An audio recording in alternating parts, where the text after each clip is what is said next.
Okay guys, we're warming up. Smith Street Studios. We've got Sal. He's gonna help us with some marketing here. But yeah, we're just getting warmed up. So we're talking about the summer, what's been going on. Not much, man. Hanging out with the fam. Cheers. Cheers, buddy. Good to see you. Yeah. Hanging out. A lot of lake time. A lot of pool time. Just hanging out with the fam. Going easy at home. Getting a bunch of stuff done around the house. Laying low, man. You were doing a half marathon? Yeah. That was, my brother-in-law has gotten really into running, and so he asked me to do the Horse Tooth half with him. It's not fun. It's not fun at all. That route is not very easy. Well, that's what I found out afterwards. Like, my buddies that are runners, I asked them, I was like, what would you have done differently? Because I've been training for it, and 8 miles, 10 miles, felt great. I got to like mile 8, and I was toast. I got to mile 10, and I was just thinking to myself, like, is it too late to quit? Because I don't want to do this anymore. Like, I hit a wall at mile 10. And he said himself, he's like, that's the hardest half marathon track that you couldn't have picked a harder one to start with. I was like, oh, okay, that felt better. He's like, yeah, dude, you just ran up a mountain. And then it's like, okay, now run the rest of the race. It's like, well, yeah, I don't know any better. I have no idea. I have no comparison. No point of reference to put it against or anything like that. The only other one I've done was with my sister. We did the Colorado marathon, the Colorado half. You start up like towards the Mish, and the whole thing's downhill. So it's complete opposite of what we did. So we ran downhill for like the first 3 or 4 miles, and then just flat road into Fort Collins for the rest of the way. I didn't have any issues with that, so I just thought, yeah, it's gonna be the same. It wasn't the same. Yeah, I would do that a couple times. I would run with oh man, what was his name? Greg. He was at Otterbox. Greg. He was in a band. Maybe I'll remember later on. He was in a band. Yeah, he was in a band. He was in engineering. He was an older guy, older than us, but they had like a little run club. Okay. And I would go sometimes with them. They would do like the Horse Tooth routes, like up the dams. Yeah, like 7 miles or whatever. And that's why, I've done that race before too, but that's why I know those first couple miles are pretty steep incline, pretty tough. But my least favorite part of that course is once you get out of the Pooter, well, you're still kind of on the Pooter Trail, but the power line, where it's as soon as you cross the bridge. Yeah, right after the bridge. And then all you do is stare at just 3 miles of this. And that was the worst. There's no trees. I know. That was by far the worst. Yeah. That's where it hit me. I was just like looking 3 miles ahead of me, and the trail just does this the whole way. Yeah. And I just got into my head, and I was like, this is miserable. I don't want to do this anymore. It sucked. Yeah, that part, that was the most challenging part. But it's one of those things too, as soon as you're done with it, you're like, that wasn't too bad. I can probably do that again. Are you going to do it again? Yeah. Same course, or you're just going to keep running? I mean, I've kept up with the running, but I'll probably do the Horse Tooth half just because it's right here. Somebody mentioned the Boulder.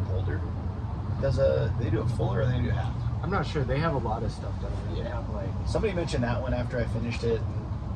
And, I'm definitely not trying to get into racing. Yeah. Just staying fit. But it was fun. I mean, you're standing there with a couple thousand people at the start line. I mean, all ages, all shapes and sizes, all demographics. It was awesome. There was a guy running next to us he had jean shorts on, and I thought they were kind of like those athletic shorts. You know, the athletic ones that they do in a denim pattern now. These are straight up jean shorts, barefoot with a backpack on his back. I was like, barefoot? Oh yeah, ran the whole thing. Barefoot, jean shorts, backpack on his back. I can barely walk to the alley. It was unbelievable. Unbelievable. Oh man. Yeah. There's some crazies out there too. And there's people in costumes and stuff like that, but it's fun. I like signing up for races or the tries or different events because the training. I like the training. When you have a little bit of discipline, or also with the when you're logging a lot of miles or doing workouts or whatever, you're burning a lot more calories, so you don't have to worry as much about you still need to focus on nutrition. But yeah. You can kind of eat a little more freely because you know, like, you're going to use it tomorrow or you 100%. burned it up today. My brother-in-law got really in. He did 75 hard to start the year, so he was going hard on that. And it was awesome. The guy's down like 40 pounds. And he's a big dude. He's like 6'3", 6'2", whatever. Big muscular build, everything. But he's down 40 pounds. The guy he flies. He flies. So when he started doing that, he got really into trail running. So he'd call me up after, I think you have to do 2 workouts. And so the first one, he'd like go for a walk or walk the dog or something like that. The second one, he was trying to get on the trail. So we would go out for trail runs, and it started out like, 3-mile trail run, 4-mile trail run, 5-mile trail run. I loved the trail runs. Like I could do those all day long. I like them too, yeah. And then we went up to... Me too, as long as, like I said, like I hit the Pooter Trail a lot. Or like around here, it's nice because like the trees and the sidewalks. Yeah. I hate when you're just out there or around a track. Oh, dude. Like I can't do that stuff. And like the trail run, you can be like, I could slow it down here for a little bit, or like I can do 1 more mile. Or even like we went up to... Or half a mile more and then back. That makes an extra mile on your run. You know? Like Hewlett Gulch. I think it's Hewlett Gulch. Yeah. Gulch. Yeah. It's like a lollipop trail. You run 2 miles out, and then you run a 4-mile kind of loop, and then 2 miles back. It's gorgeous. Like the whole thing was absolutely beautiful. 8.2 miles. It felt like nothing. So again, going into the race, we had a couple of those under our belt. I felt like this wasn't going to be a big thing. Well, that first hill, they call it the bitch or whatever. The bitch, whatever. That's what they call it over there. So anytime I've ran that, I'm just like, holy crap. If you make it just over that, but I actually think that the third hill is worse. Like after you go across the little bridge or like the dam, and then there's another one because you're like, I just did pretty bad hills. Yeah. And now there's one more. That last one that just kind of like steps up. Yep. And then you come down and you're like, okay, done. And then you come up the backside of Bingham and you're like, yeah, that part is not good. This. I don't want to see another hill. But no, it's fun. Okay. So if you're listening, Horsetooth Half, maybe we can get some discounted codes or something for some racers next year. I think it's a hard time it's a good time of year if you do train, but I think to be ready for that, you have to be training like in January and February. All that time is colder out. You got to be like pretty consistent with your running. Like being on a treadmill, it's not really going to help you much for that. What were you doing the trail runs? It was kind of hit or miss because I think that was like February, March, and we had a fairly dry spring. But like there'd be days where we'd go out or we'd be planning to go out, and then you'd call them and be like, it's covered in snow. Or too windy or whatever, Just something. And then even when it snowed, then it's like, all right, let's get out the next day. Snow melted, but now it's just completely mud packed, and so you're not going to enjoy yourself anyway. So there were a couple of days like that, but yeah, it kept me doing something where, like, I don't know, I enjoy having somebody I'm doing it with. Like, kind of hard to just self-motivate in the morning, just like do your own thing when it's all the 5 time. a.m. and the So, car's frozen and shit. Yeah, exactly. So you find like a run club, you find like other people where it's a little bit of accountability. Like if you don't show up, somebody might text you and be like, yo, where you at? When you're on your own, there's none of that. Yeah. It's just like, I'll do it later in the day, but then exactly. you work all day and you're like, I'll do it tomorrow. Yeah, exactly. Yeah, that's where that is where having some other people or a target, like even the race day, like to me that's where that is fun, it's kind of like a celebration, but it's more about the 3 or 4 months of training that like led you there. Yeah. But I've been injured, well, off and on, with injuries like for a few years, but right now I'm starting to feel pretty good again. Like, so hopefully I can keep running. And, normally I do the turkey trot, but I haven't been able to do any like long distance stuff. Really? Yeah, for a few years. Like 6 miles probably the most. Because I've been. Where do you sort of feel it after that? Where? Yeah.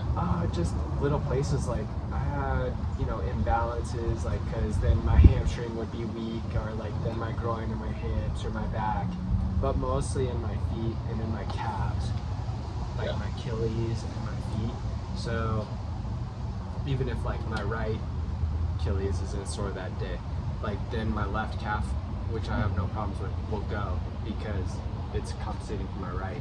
So it's been pretty frustrating. But what I really needed, I did about a year of like physical therapy with like my foot, but also getting strength back. And I really needed to do, like, even before Vail, that was like one of my goals, was do like 10 or 12 weeks of like actual, like strength building, like jumping, just to like get the foundation back without running. How did it feel in Vail? Pretty good. I mean, I'm not injuries? No injuries. Sore, probably? Sore, yeah. But I don't think I did one sprint. But I was... Standard? Yeah. Well, yeah, exactly. But, yeah, my slow was slower. Yeah. My fast Trust was me. slower. Yeah. But I made it through, and we had I felt pretty good. Nice. And then that was one of my main goals, too, was like make it through the whole tournament, and I did.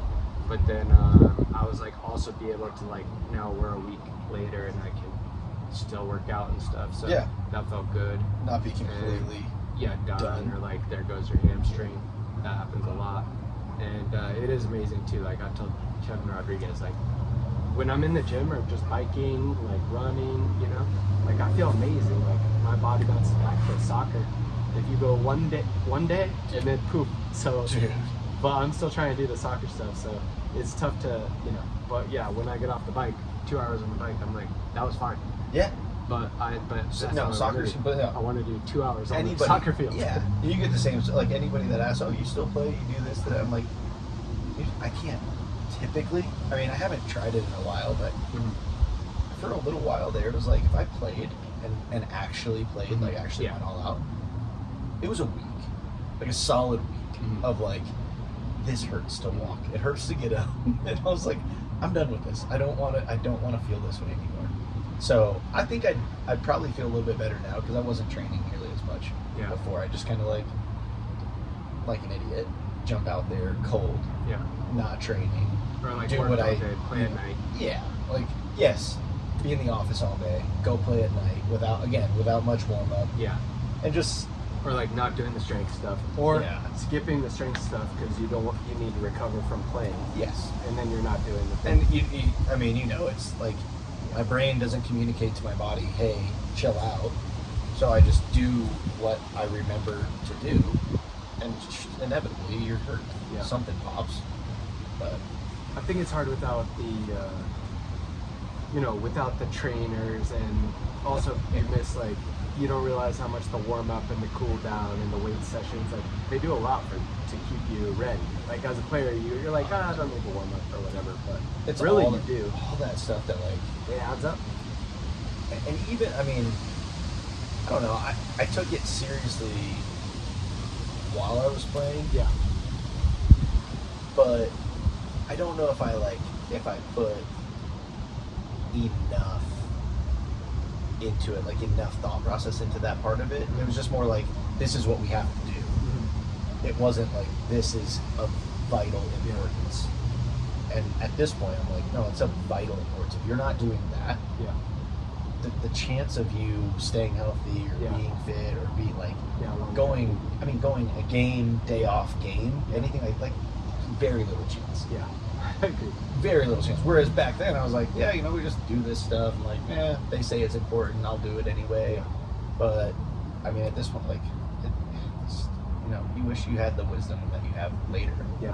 When you're 20. Totally. But and you wish you had that athleticism when you were 20. We both also, we'll get into your journey a little bit too, but we also did a lot of like drive, an hour and a half, practice, hop straight into the car, have a granola bar, drive an hour and a half, sleep, go to school, drive.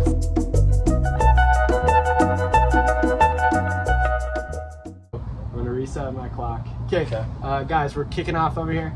First half, me and Sal. We're gonna get into some of his, current relationship with the game, some of his earlier moments, his journey. Here in the first half. The first thing for the first half we do is you have to sign this ball over here. So this is our. This one? Yep. This is our season 1 ball. Okay. Yep. Love it. I want to see who's on here already. There may be a few cryptic ones. But yeah, there's quite a few names on there. Nice, dude. Few you might recognize, but everyone's signature, is a little different. Like, Oh, yeah. This is sweet. I'm gonna find a spot. go for it.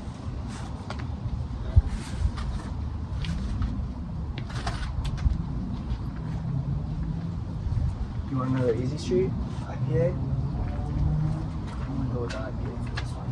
All right, dude. We're set. Okay, there's step one. It's official. Okay, step two. This is one of our sponsors. So this is Sacred Pine Studio. So these are coupons, discount codes for massage therapy, cupping, or other, they do a few other things over there. So Ellie, she's really great. So you get, I think, 30-minute free cupping and a discount on massages if you like massages. But yeah, she's great. And then any listener can get a 10% off on their. They have to use a code? Yeah, there's a code, so it's in the show notes. But yeah, the listeners will get 10% off, and then the guests get the card with the Thanks, man. full discount. Appreciate it. This is one of our sponsors, Adam Lubis. This is Ross Farms, so this is organic, local coffee. Local coffee? To get the buzz going. Okay. Yeah. He's a coffee connoisseur. Who is this? His name's Adam Lubis. He's a coach from around here. He's got a great story, but he's also one of our sponsors. So Nice, dude. all of the guests get a sample pack, and then they have other products too. They have some organic soaps and stuff like that. So there's a discount code for that, 10% off. Sweet. So Ross Farms, that's the company. And yeah, I like to brew it up like for a Premier League game. Oh, yeah. It's just right for Early morning. And then this lady, Crystal Whitworth, she's our official realtor. Oh, the official realtor? Yep, of the podcast. So yeah, any contracts that she gets through the podcast, she's gonna make a discount to the local soccer club. Nice. So those are our sponsors right now. But yeah, Forza, if you're listening, Come on, Forza. I emailed you. We use your tactic board. I got goals at the house. Yep, exactly. Best kids Use a lot. goals. So I emailed you guys. Email it Odell's, back. We're working on maybe the Odell's sponsorship. I can tell you, Odell's, if you don't come through soon, then we're maybe moving to Voodoo Ranger. There's one or two other breweries in town. Yep, exactly. So yeah, anyways, those are our sponsors right now. We're seeking more sponsorships. So any of the listeners, I'm sure you'll have plenty of plenty of critiques for us. But yeah, one of the main things we're looking for is maybe we can finance some better equipment, some studio time, Some mics. or yeah, maybe some of the guests can receive like a financial incentive to come on for No. you know what I mean, for future episodes. You should Yeah, get some of the microphone. fuzzy mics. That would be good. Yep, that's currently outside of our. Everything is currently outside of our Everything budget. currently outside. This is CCA budget. You know how the CCA budget operates. All too well, dude. All too well. Okay, so yeah, let's get into it here. So let's get a brief bio or quick PDF. You know what I mean? Oof. Okay. So And you got to remember to keep track of the camera. yeah, it's still going. All right. Quick bio. Grew up in New York. Played the game my whole life. Started probably when I was like 3 or 4 years old, just like we all do. Moved out to Colorado in '96, down to Colorado Springs. Played with an awesome club down there, Chargers Soccer Club, and then Pikes Peak Soccer Club. But spent most of my formative years down in the Springs. High school ball down there, actually in Monument at Lewis Palmer. And then college ball was on the East Coast in North Carolina. Spent 2 seasons at Gardner-Webb University, and then transferred to 45 minutes up the road to UNC Charlotte, all because of our good buddy Gunner. Yep. And I could not have made that decision faster. As soon as I found out he was going out there, I was there. And then, got name called in January of 2009 in the draft. Packed up. Could not have been in the admissions office faster. The woman in there was telling me that, like, she was like, you could finish school and play. And I was like, yeah, no, I'm good. And I just left.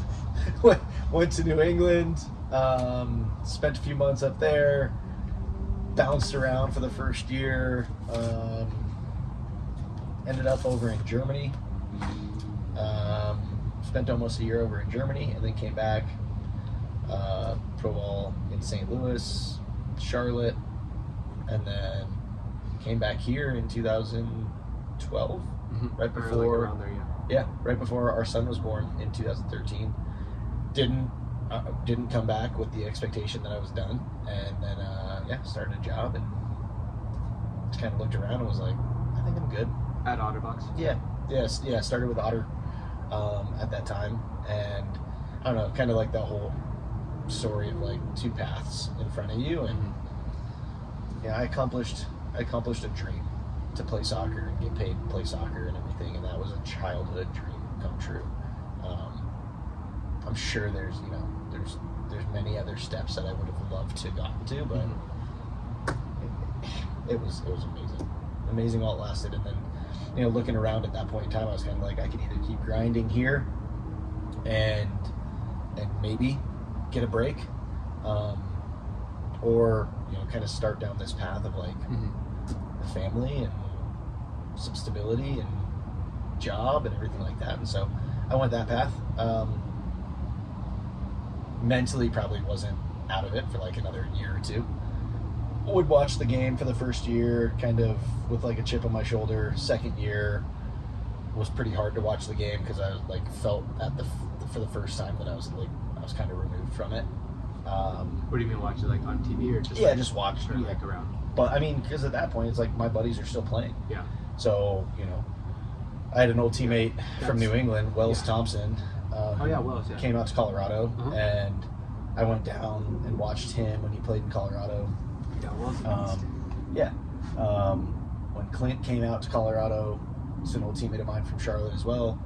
Played against him in college, so I'd go down and watch them, and countless others. And you kind of have this thought in the back of your mind, like, I should still be doing that, and that's hard. It's a really hard balance, like mentally. Yeah. So it was a tough, like the first year or two out were not fun at all. Then you kind of settle into a new rhythm. And then year by year, you start getting phone calls from buddies that are still playing, and they're like, what's it like? Because they're all grinding. Yeah. It's not like the most, it's not all rainbows and unicorns. Like, they're not rolling in cash. They're not making a ton of money. Most of them are grinding. Yeah. And so it's getting better though. But it is. Yeah. But so you get that question more and more, like 3, 4 years, 5 years down the road. It's like, hey, what's it like? I'm thinking about might be done, things like that. And at that point in time, I was kind of settled into like, I'm good. I had my run. It was a ton of fun. So yeah, it's kind of my bio. 30,000 foot. And then what are you doing right now? Nothing, man. Looking for things? Yeah, so I spent 12 years with Otter, just over 12 years with Otterbox. Yeah. Unbelievable. You were there when I was there, I think. I worked there almost 4 years. Actually, you're the reason that I know. I remember we were training because I was back for the off season. Yeah. And see, it's all coming back. Yeah, you were like, I kind of need a job. I was like, I'll ask. It's the off season. You know how that goes. Yeah. It's like, I wake up in the morning, I'd work out, and then I'd have to wait for you guys to get off work, and then we'd go play pickup ball somewhere. I'm like, I need to fill my time. So started working at the warehouse, did all that, and then just some doors opened up pretty quickly over there, and kind of got into the business side of things on the enterprise and commercial end of the business. And it was awesome. I mean, I've had a lot of time to kind of reflect on that whole season. Yeah. And as much as like there's frustrations, there's ups and downs for anybody. What I've learned, what I've got to experience, the people I've met, it was awesome. Yeah. I had a blast. But you know, it kind of came to a point where like I felt like I felt the need probably 2 years ago, maybe 3 years ago, and I was just kind of ready to go. Like I wanted to see what was next. Not really anything in particular because of Otter, but it's just like kind of my own personal, like, I think there's more out there for me. And then we had leadership change, and they came in, and it was kind of a revitalized, like, oh, okay, this could be fun. Gave that a ride for 2 years. It was awesome. But yeah, there was some restructuring and everything, and back in January, that all came to an end. And it's funny because the new CEO of Otter, I saw him at the chiropractor like 3 weeks ago, and I see him sitting there. I haven't seen him since the day he fired me. I mean, technically fired me. But even that conversation was awesome. Like, it was smiles. Everyone was like, it was a very cordial, like, this is good. We're both going, like, this is the right time. This is the right thing to do. And I said hi to him, shook his hand. Hey, how you doing? Everything. I didn't really get to know the guy. He seems like a sharp dude. I have no hard feelings at all. To be honest with you, in my mind, he did me the biggest favor that I could have asked for. And we got in the car, and I remember my son looked at me, and he was like, who was that? And I told him the story, and he's like, you talked to that guy? I was like, yeah, dude. Like, you can't go through life holding grudges. It was like a good teaching moment for my son and I, but at the same time, like, again, to reflect on, like, just that journey and how it started, how it went throughout my time there, and then how it came to an end. Like, it was awesome. I loved it. It taught me so much, but I mean, more than anything, it gave me the opportunity to spend 6 months with my family. And I haven't, I mean, they were fantastic. I mean, you get time off, and they do the sabbatical thing. But I got to volunteer at my kids' school. I got to coach soccer. I got to go on field trips. I got to, I drove them to school every day, picked them up most days. So when I left, I was kind of like, oh, I'll give it a few months. Like, I want to be home. And then 2 months later, I looked at my wife, and I was like, maybe 4 months. So we went to 4 months, and then at that point in time, we're kind of looking, like, staring summer in the eye. And I was like, well, I don't want to go back to work when the kids are getting out of school. That'd be boring, because they're about to get out. We're going to go have some fun. And so I kind of set the date on the calendar, like, I'd love to get back into it come August, about the time kids go back into school. And so it kind of started looking. It's a long road. I mean, the hiring process, everything, it takes forever, no matter what size company. Yeah. Different, I mean, it's different stories for everybody, but started that a few months ago. And then as of probably 2 or 3 weeks ago, a few offers started to come in, and so I'm probably a week, 2 weeks from making a decision and going back to work. So I'm really excited. When I left, spent some time just kind of thinking about what I'd want to do next, and never would have thought that I was going to be at Otter for 12 years. Met some amazing people. Tech space is kind of where I cut my teeth, so I kind of figured that I'd stay there, but over time, just passions, different interests, and everything like that. One of the things that I promised myself is I wanted to do something I enjoyed. Just like either a product that I enjoyed, or a company I enjoyed, or people that I enjoy. I just wanted, to get up in the morning and just kind of fired up a little bit about where I'm going every day. And the few companies that I'm talking to right now, they all kind of check that box. So I'm like, it's pretty sweet. It's a good timing. So Good. Congrats, man. yeah, thanks, dude. Appreciate you. Keep me updated. Oh yeah. We'll close the loop on OtterBox here in a sec, but I remember I had just graduated college, but I was kind of always like, oh, I could always come back and work in Fort Collins or something. And even JAC, and a lot of people were involved there, but one of my better friends, Mike Merrill, was working there pretty much the whole time for 5 or 6 years, so I did also go over there and meet people, and I knew Nancy and Kurt and stuff. I knew a lot of people over there, Kevin Rodriguez's sister was over there. Oh yeah, Rach. But I was like, my approach was like, I'm gonna play pro. Yeah. Do you know what I mean? 100%. And they were kind of like, well, if it doesn't work out or whatever. Like I remember Kevin saying, man, you could come work in the warehouse. And then all of a sudden I didn't make it at the Rapids. I just graduated college. I have no money. Yeah. Okay, I'm in the audit. I'm at the warehouse. Hey, but I had so much fun. Oh my god. Dude, the warehouse is fun. And I didn't know, I mean, I knew you. So going in there, like, for me, it was cold. Yeah. Stone cold, like, blind going in, like, I don't know what this is going to be like. And then, you know, obviously over the course of, you know, I got to know K-Rod. Meryl and I worked there together for a while. Mm-hmm. I didn't really get to know Mike that well.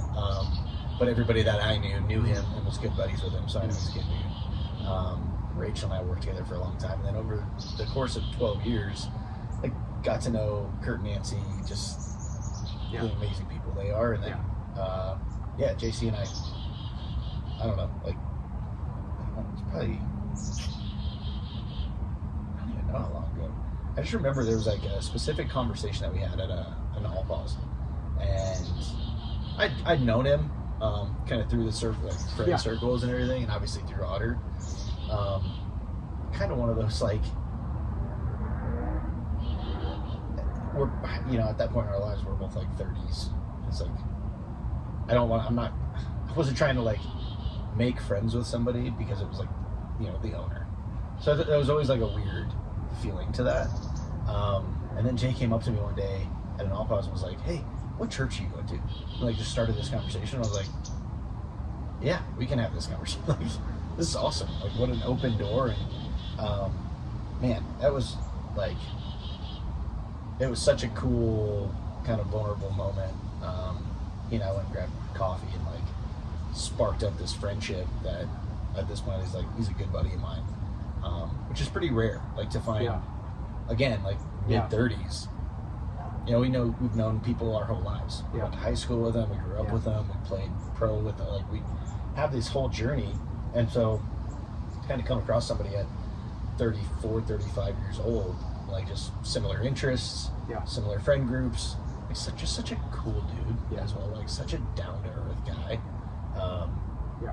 It was kind of one of, like, I joked with him, I was like, could have probably started hanging out a little bit earlier. Didn't have to wait till we were like 35 years old. But I mean, timing's everything, and I loved my time there.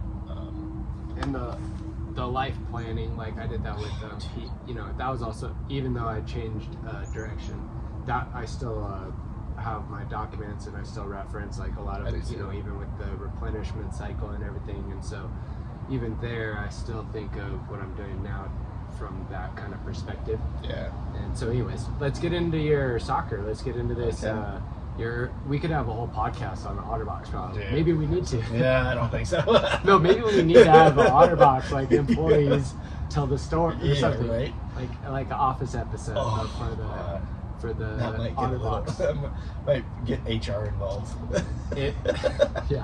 There were a lot of stories. Yeah. Oh yeah. So, anyways, let's get into your earliest memories of the game, or like, why did you start playing? Was it, you know, family influence, or like school? It's kind of wild. Like, kind of wild. I grew up in New York,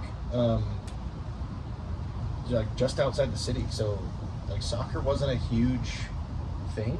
It was baseball. So like I grew up in, like, my grandfather was a huge baseball fan. Dad was a cyclist. Nice, the camera's still on. It's on. I keep peeking at it. Dad was a cyclist and played racquetball. Athletic dude in his own right, but soccer was like nowhere in the family. And I tried everything. Played baseball, obviously growing up. Played everything growing up. I loved sports. Any sport. And then I remember where I grew up was a town called Bardonia, New York. Clarkstown was kind of like the rec league that was there, and I remember playing like rec ball when I was like, I don't know, maybe 5 years old. And I mean, as we all probably do at that point in time, it's like there's a couple that are a little bit more athletic, or they're like just have a little knack for the game in a certain way. And I remember this. I don't know why this has always stuck with me, but I remember we were playing, and this little kid, like 44, 55, small goals, and ball gets stolen. The kid's dribbling down, and I remember like all out sprint to the other end of the field, slid in as he shot, saved the goal, and like my entire life, I mean, still sitting here at 38 years old, like I can still vividly remember that moment being like, I love this game. I love it. I just love that, like, you have to put everything into it. You lay yourself on the line, and like 5 years old, it probably didn't even happen that way. It's probably like so far from what actually happened, but in my head. We don't have anybody checking the Yeah, right. There's no footage. Current podcast. We're old enough now. There's no footage from back then anyway. But it was just like the way it made me feel. The way like I just kind of clicked with the game, and grew up playing. When we lived in New York, I have an older sister and a younger sister. And I've asked my parents all the time, or when I was younger, I'd ask them, why didn't I play competitive ball or anything like that? And they're like, well, because you have sisters, and we're going to drive you all over the state. When your sisters wanted to do, my older sister wanted to dance and do cheerleading, my younger sister wanted to do, our younger sister's pretty artistic, so she was like the music of the family, like the musical gift of the family. But she was doing cheerleading. They both were cheerleaders for like the Pop Warner football and everything, and they were like, no, we weren't going to take you and like give you everything. We had to spread it out between the kids. So I didn't play competitive soccer until we lived in New York. I was 9 years old, and even when we moved to Colorado when I was 10, still wasn't playing competitive soccer. Like they signed me up for just rec ball down in Colorado Springs. 10, 11, I think at 12 somebody finally was like, can he play with our team? And that was the first time that I made the jump into competitive, was like U12. So didn't grow up in like a soccer family. Didn't really have, I mean, to be honest with you, I don't know if I can tell you that I even like watched soccer or rooted for a team when I was younger. It was just like, it's kind of inside of me. Like, I loved the game. It was kind of where I connected.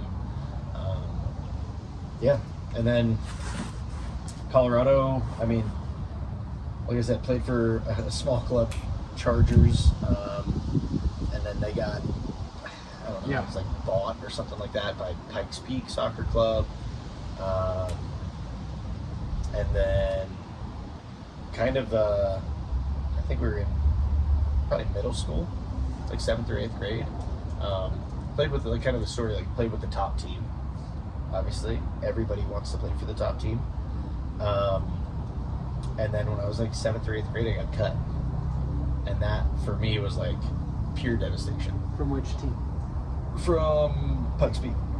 Did it make the A team? Or like... Didn't make the A team. So I was on the top team until I was... Who's this coach? Come on. Yeah, right. No, it was kind of one of those, like, you're 13 years old, 14, so like, I was not a big kid. I was the small kid. And there's kids that are just wildly bigger, faster, stronger.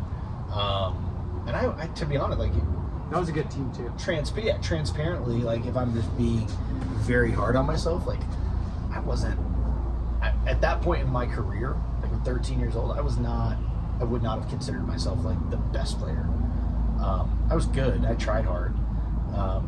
But I was kind of like on that fence probably. And then as soon as that happened, you go through all the emotions, pissed off, everything, frustrated. I tried every sport again. I wrestled, I played basketball, I ran track, I played football, I played baseball, like everything. And I couldn't stand any of them. Like any of them. I mean, I remember being on the football field, and my parents came to one of our games, and I was on like the return team or something ridiculous. And I remember my parents came to the game, and I saw them walking up, and I stopped them, and we were having a conversation. And I remember talking to my parents about like where I wanted to go eat after the game, and like I was supposed to be on the field. Coach was screaming, looking for me. I was like, yeah, that was kind of my like my signal. This is not. I'm out. This is not my thing. Yeah, he's out. Yeah, Turns out this guy didn't even want to be here. But gave it a shot and just kind of took it as an opportunity to like see if anything else fits, and it didn't. And so at that point in time, I was like, I'm going all in on soccer.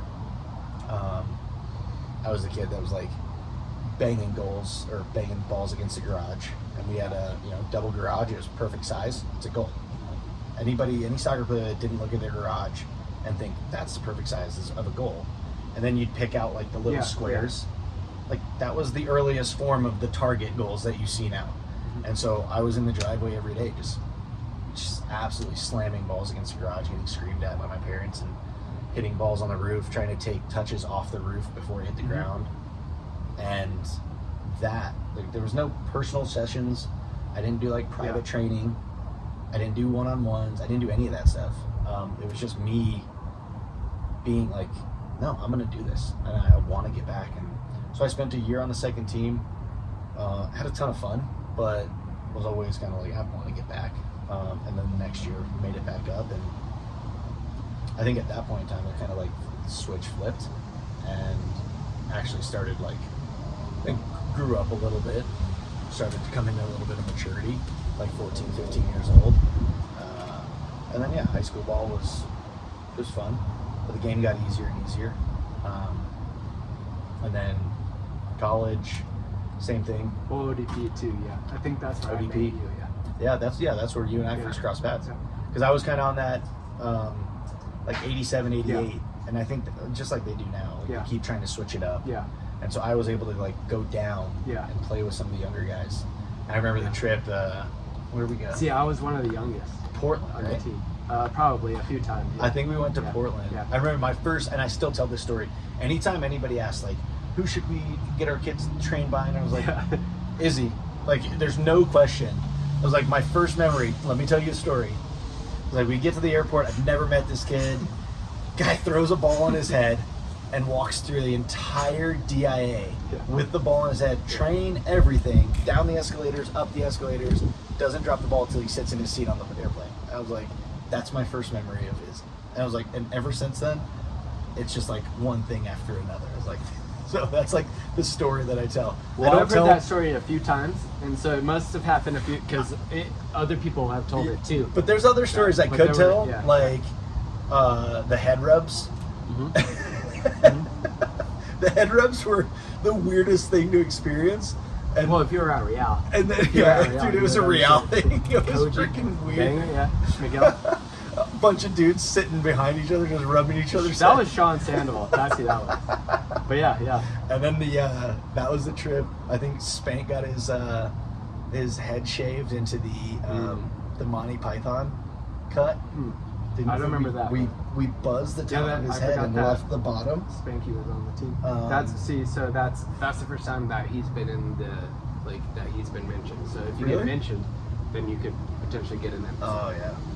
No, that was a ton of fun, and that was like my first experience with any like other than club soccer. Koji said he remembers going to Portland. I remember going to Portland too, and we went to Nike Town and stuff like that. But I remember 4 years that we were on ODP together. But it's like my first experience outside of club soccer. Yeah. And I didn't know there was anything like, again, I didn't grow up in a soccer family. I didn't wasn't getting fed a bunch of information from a ton of mentors or anything. And so like when I got that call, I was like, Juan, Orozco? Yeah. Juan Orozco? Juan, not us. No. Talking about the kid from Castle Rock. Yeah. We'll remember it. It's okay. Obregon. Yeah. CJ. Filthy player. We had a good Juan team. was nasty. Yeah. CJ, Chris Johnson. But yeah, that was kind of my first experience of like, oh wow, I guess I am pretty good at this game. Yeah. And then high school. See the ODP, that was back when it was good, but for me it was like easy, not easy, but it was easy for me to make most of my own age group. But the ODP was old, like I was one of the youngest ones. Yeah. So that was kind of my first time failing.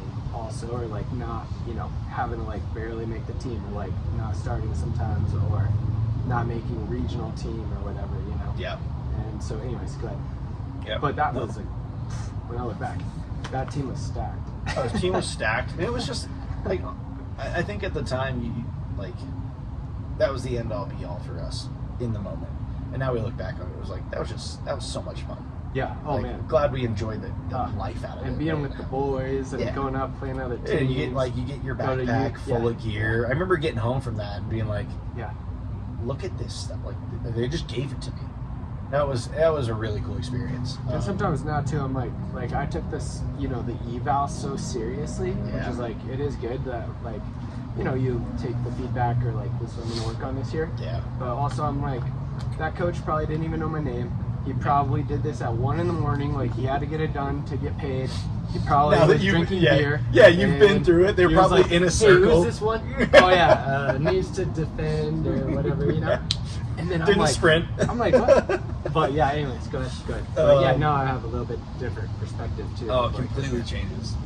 But also, you're off on your own, in other states, on a bus, or like, there's pretty cool experiences. Well, that's part of like meeting other people. Like 100%. I wouldn't have known who you were. No, but then that's, I think part of it, like growing up in the game, and especially once you start to get into that level of the game too, the doors it opens and the experiences it opens. Like, I remember, I'm fast forwarding a little bit now, but like, even when I got married young, started having kids young, and people were like, don't you want to experience life? I'm like, I went to Portland when I was 13. Yeah, but like, that's when it started, right? It's like, it started early for me. I started traveling on my own. I started going to a bunch of different states, and even countries and stuff like that. And so by the time I was 24, 25 years old, I'd lived in 3 different countries and 12 different states playing this game, and traveled to countless more.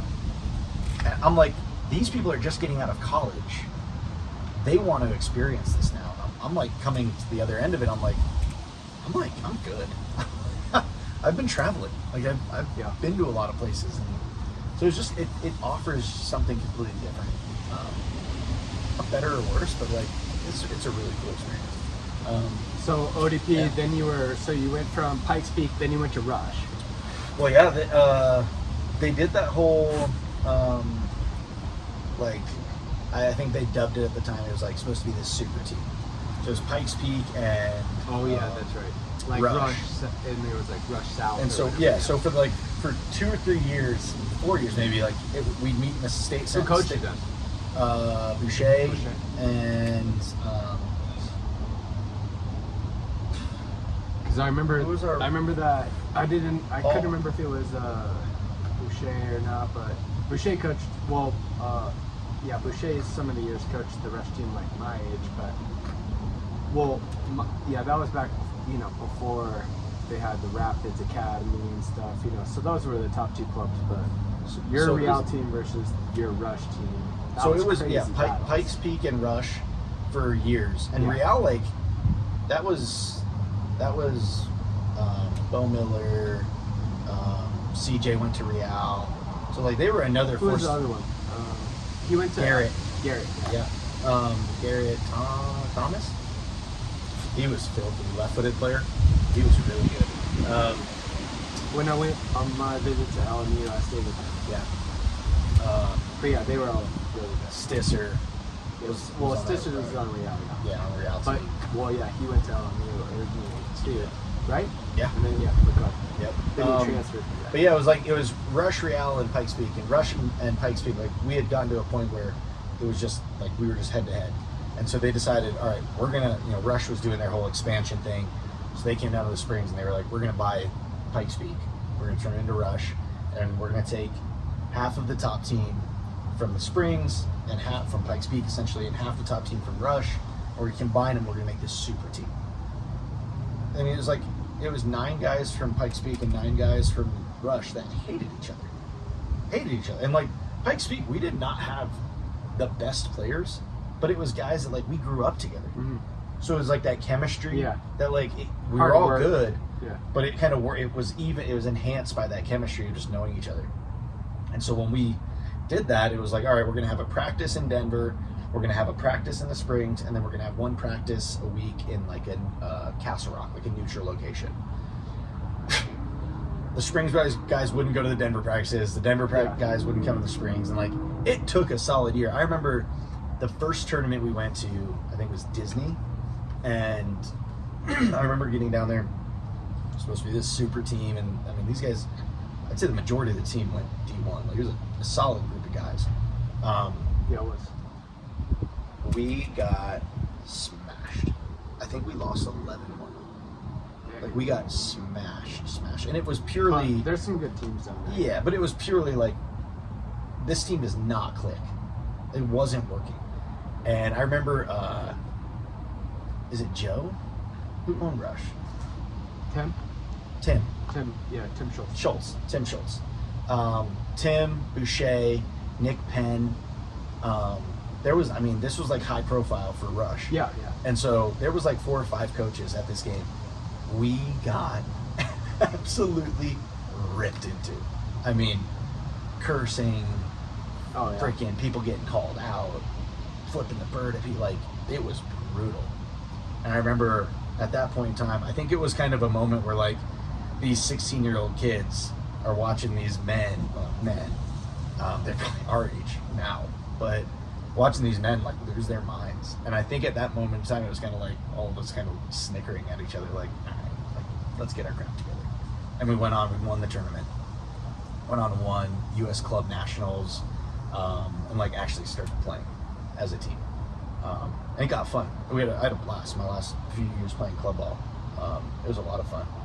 But yeah, then after club, I'm probably forgetting stuff, but went out to North Carolina. Almost went to Fort Lewis. What was it like getting like the recruiting process? Or like, were you looking at other schools, or how are you making some of your decisions? Growing up here, like, I always wanted to go West Coast. I wanted to go to a California school. So all the schools, obviously you have like the Santa Barbaras and the UCLA's, LMU, because Burling. Like, for me, I went to high school with Bobby Burling, so I've known him longer than I knew most of the people that I was playing club with. So when he went to LMU, that was a big thing. Yeah. For me too, like when Blanco went there, that's where I was like, okay, maybe that's a place that I would go. When Blanco went, that's one of the reasons I was interested. Yeah, there was a couple others where I was like, that would be a sweet place to go. And then recruiting time came, like, I really didn't have many offers. Yeah, I can't remember. I don't know if I had any offers from like the West Coast. Seattle, which was I think they were D2 at the time. They brought me up there. Almost went to Seattle, and then somebody convinced me that the 3 days I was there and it was like 85 degrees and sunny, they were like, Coach was a great guy. He pulled me in his office at the last day and he was like, look, I can't try and pull the wool over your eyes. This is not what it's like. Like, this place is rainy most of the time. Like, it is what everybody tells you it is. But I actually really liked Seattle. Seattle U is right in the heart of downtown. And then I think I did all my visits. Like, I went on 5. I think we get 5 visits or something. Went on all my visits. Went up to Fort Lewis when Gunn was up there. Liked Fort Lewis. Liked the guys at Fort Lewis. Didn't love Durango. And yeah, I had my heart set on, like, I want to play D1 ball. And then this small school in North Carolina, Gardner-Webb University, had written me, and I went out there for a visit. And I think there was just kind of like they were just coming into D1, so they were building a program. They had a great recruiting class. The head coach was an older guy. Well, I mean, he'd been there a while. Great guy, military guy. And then the coach that recruited me in, the assistant coach, awesome guy, younger, and he was trying to like build this D1 program. And you're 45 minutes from Charlotte, you're a couple hours from like Duke and Wake Forest, and you're playing like South Carolina's down the road, so you're kind of in the heart of like. There's like 40 schools. Yeah, I mean Furman's down the road, and Dempsey went. I think that's where Dempsey went played. And so like there was a big thing about North Carolina for me too, where I was like, oh, that'd be pretty sweet to play D1 ball in North Carolina. It is cool. And then, so I passed up on Fort Lewis, and I remember Gunn kind of gave me a hard time about it. He was like, "Oh, you go out to North Carolina for D1, you know." He's just giving me a hard time. Then he goes out there. Yeah, and then 2 years later, I mean, that couldn't have been better because I really wanted to play for Gunn right away. But played 2 years at Gardner-Webb. First year got we made it to the tournament. Second year made it to the tournament, made a solid run in the tournament as well. Playing against him. I'll have to make a note, like, not to have this paper note on my table. Played Clemson in the tournament. Went down there. We were playing really well. Received the ball on the sideline. Kid came in, absolutely cleaned me out, flipped me upside down, landed on my shoulder. Snapped my collarbone in half. I didn't know it at the time, but I popped back up, and I was like standing on the sideline. I was like swung my arms around, just like the adrenaline running through you. I was like, all right, I'm good. And I jump back on the field, and I start running around. And as soon as the initial spike wore off, I was just like, dude, something's wrong. And I go over to the sideline, and I'm like, is something wrong with my shoulder? And I pull my shirt down, and the look on the trainer's face was like, you're done. And so I just was like, what's going on? Freaking snapped the thing in two. Like, it was not good. Sorry. Oh, it was the end of the season. Like, sucks I didn't get to finish that game, but we ended up losing that game. But the team we had at Gardner-Webb was solid. I mean, of the starting 11 my sophomore year, I think 3 or 4 graduated, and then the other 8, 6 transferred to bigger, like Virginia Commonwealth, to Butler, to some big schools. And that's when Gunner went out to Charlotte, and I found out, like, kind of through the grapevine, they were like, hey, Gunn's in Charlotte, and NCAA regulations, everything, like, he couldn't recruit, he couldn't call me or anything like that. So I kind of reached out and drove up 45 minutes, and we had a good conversation. I ended up switching over to Charlotte. Played my junior year there, had an awesome year my junior year, but I mean, it was done. Like, this guy changes people's game. Yeah, he does. Yeah. He changes more, and even more than the game. I remember the very first training session we had. There was some incoming freshmen at this camp, and we were playing, and I remember I was just like barking orders. I was like a junior, I was full of it, and I was just barking orders. This is the way I'd always played, and nobody ever told me different. And this incoming freshman was on the field, and I was just like, I was hounding this kid. And Gunn pulls me off the field, and was like, cool, go take a seat. And I was like, okay. So I mean, it's camp, like preseason. I'm not thinking much of it. Get a drink of water, go back up. I'm like, all right, cool, I'm good. He's like, go ahead and take a seat. I was like, what the hell's going on here? I had no idea what was happening, and didn't play the rest of he made me sit there the entire day. And finally I was like, what happened? He goes, nobody that speaks to their teammates like that is going to play on my team. I was like, what? Nobody had like called me out for that till at that point, up to that point in my life. And like, he really, like, at that moment in time, I realized, like, this is more than just show up, play a game, and go. There's like, you're going to become a good human being, you're going to become a good teammate. Like, he changed so much about that in me. Like, I tell everybody, I think I've told you this before, like, I owe my career. Anything I did from that point on, professional, like, I would even go as far as saying the only reason I went pro was what he instilled in me from the time I showed up in Charlotte till the day I left. Like, that guy he's another guy. He's absolute class. He's my, like, I've never seen anything like that. And I could go on and on, but like you said, I mean, every single day, he's going to make you get better. So, every day. And he's so intentional about it, too. Like, there's not Yeah, I've never seen anything like it. So No, it's and I've had super in unique. Colorado. You have too, but I've literally had all the best coaches that Yep. are here, and even along the way, a Yep. lot of really good. Even at the Rapids, like I didn't make the Rapids team, but they won the MLS final that year.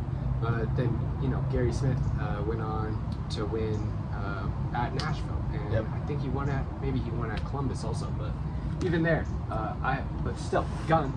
Dude, In Gunn's 2 days being at Stanford, I was like, why didn't nobody ever tell me? Like, and now He's I'm like, another why one. didn't I? The people don't. Yeah.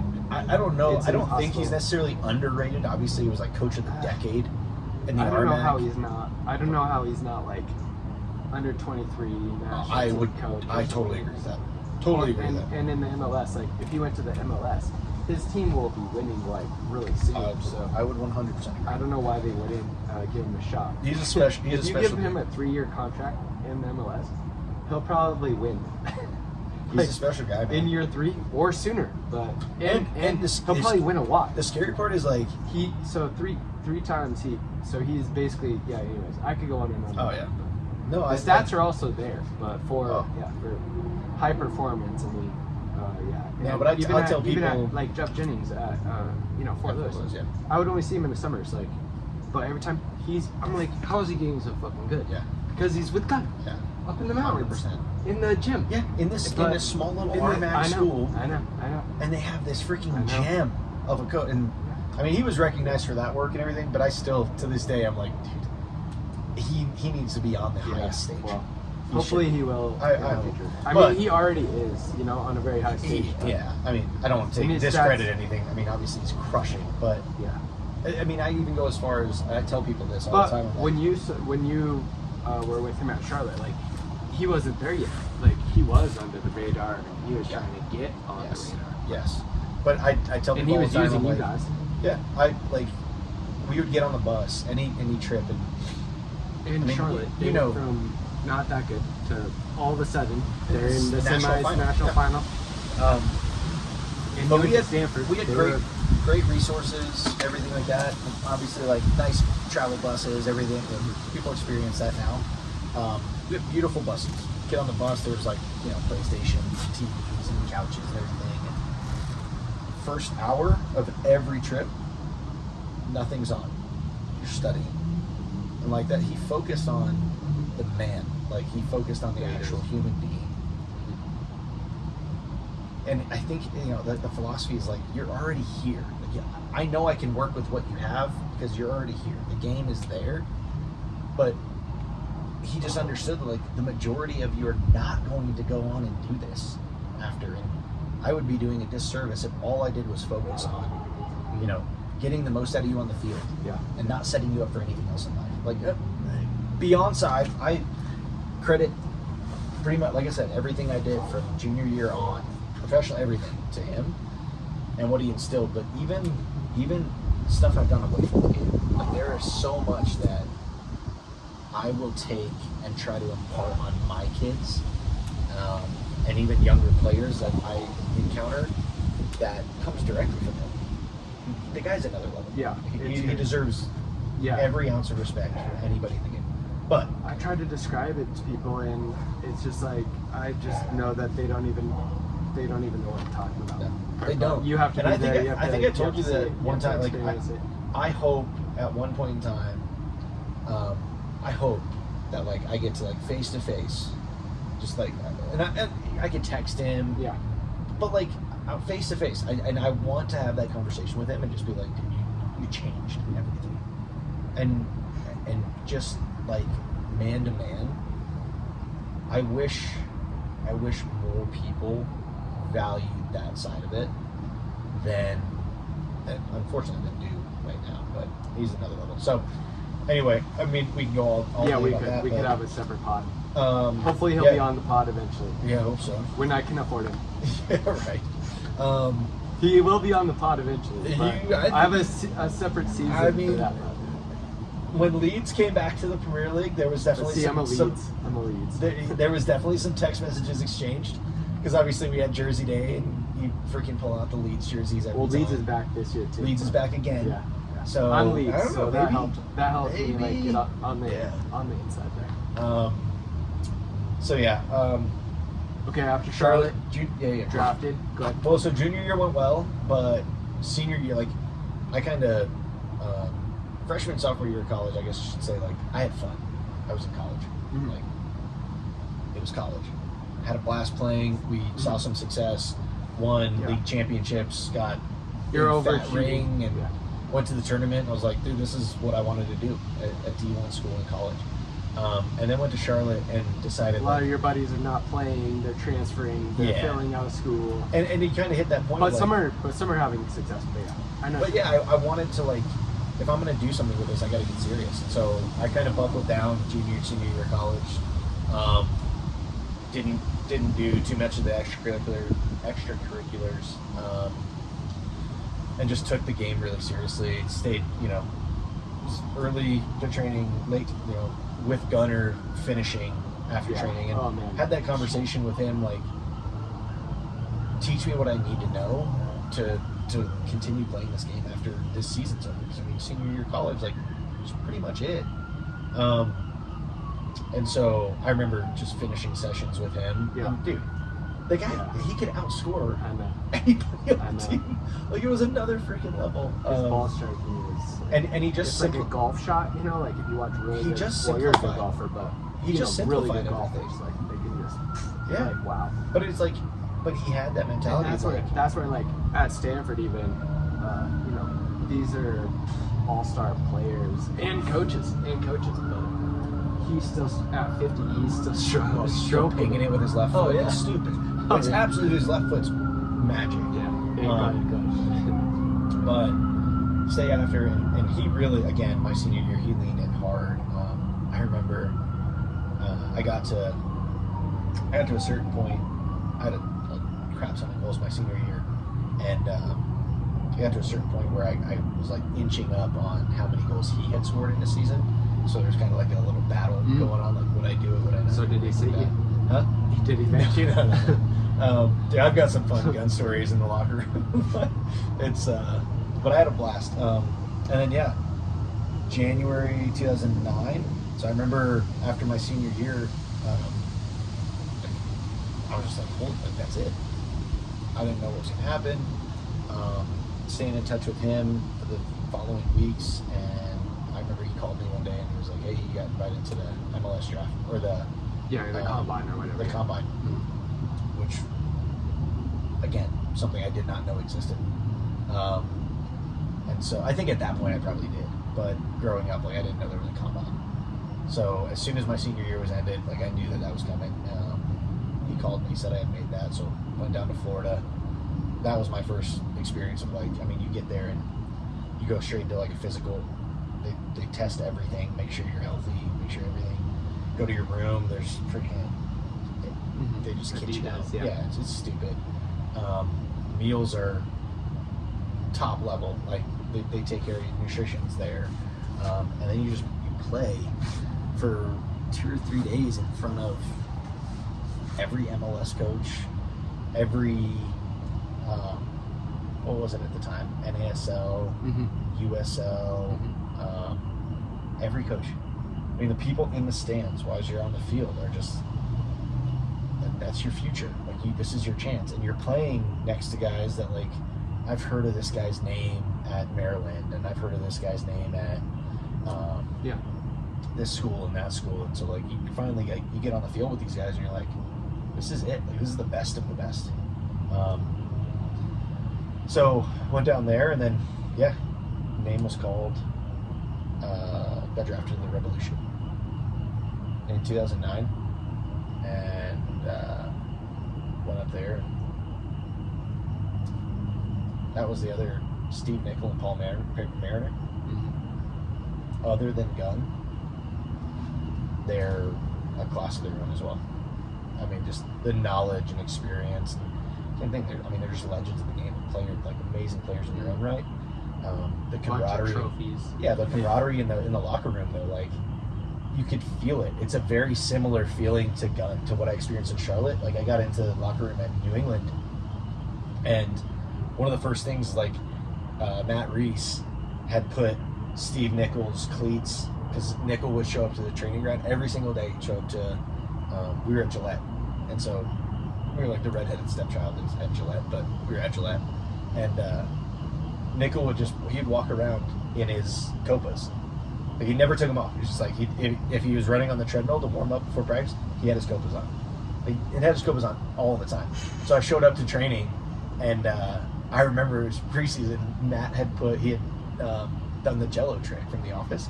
He put Steve's cleats in a freaking thing of Jell-O and had it in the lunchroom, in the locker room. Lunch meat surrounding it, everything, and Nichols' boots are in Jell-O in the middle of it. But it was just like, it was that vibe up there as well, and you could tell it came from like the guys on the team respected these guys because they knew what they were talking about. They had proved themselves as players, they proved themselves as coaches, and they made you better. Even at that level, they made you better. I mean, you had Taylor Twellman, Steve Ralston, Shower Joseph, Wells was up there. He was pretty young at the time. Who else was up there? I mean, Matt Reese, obviously. Was a kid. I'm forgetting somebody he played with. Played with Mark in Atlanta. I'll think of it in a minute. Midfielder. Hard-nosed midfielder, played for the Revolution. Redheaded guy, played at Brown. Oh, the Renowitz?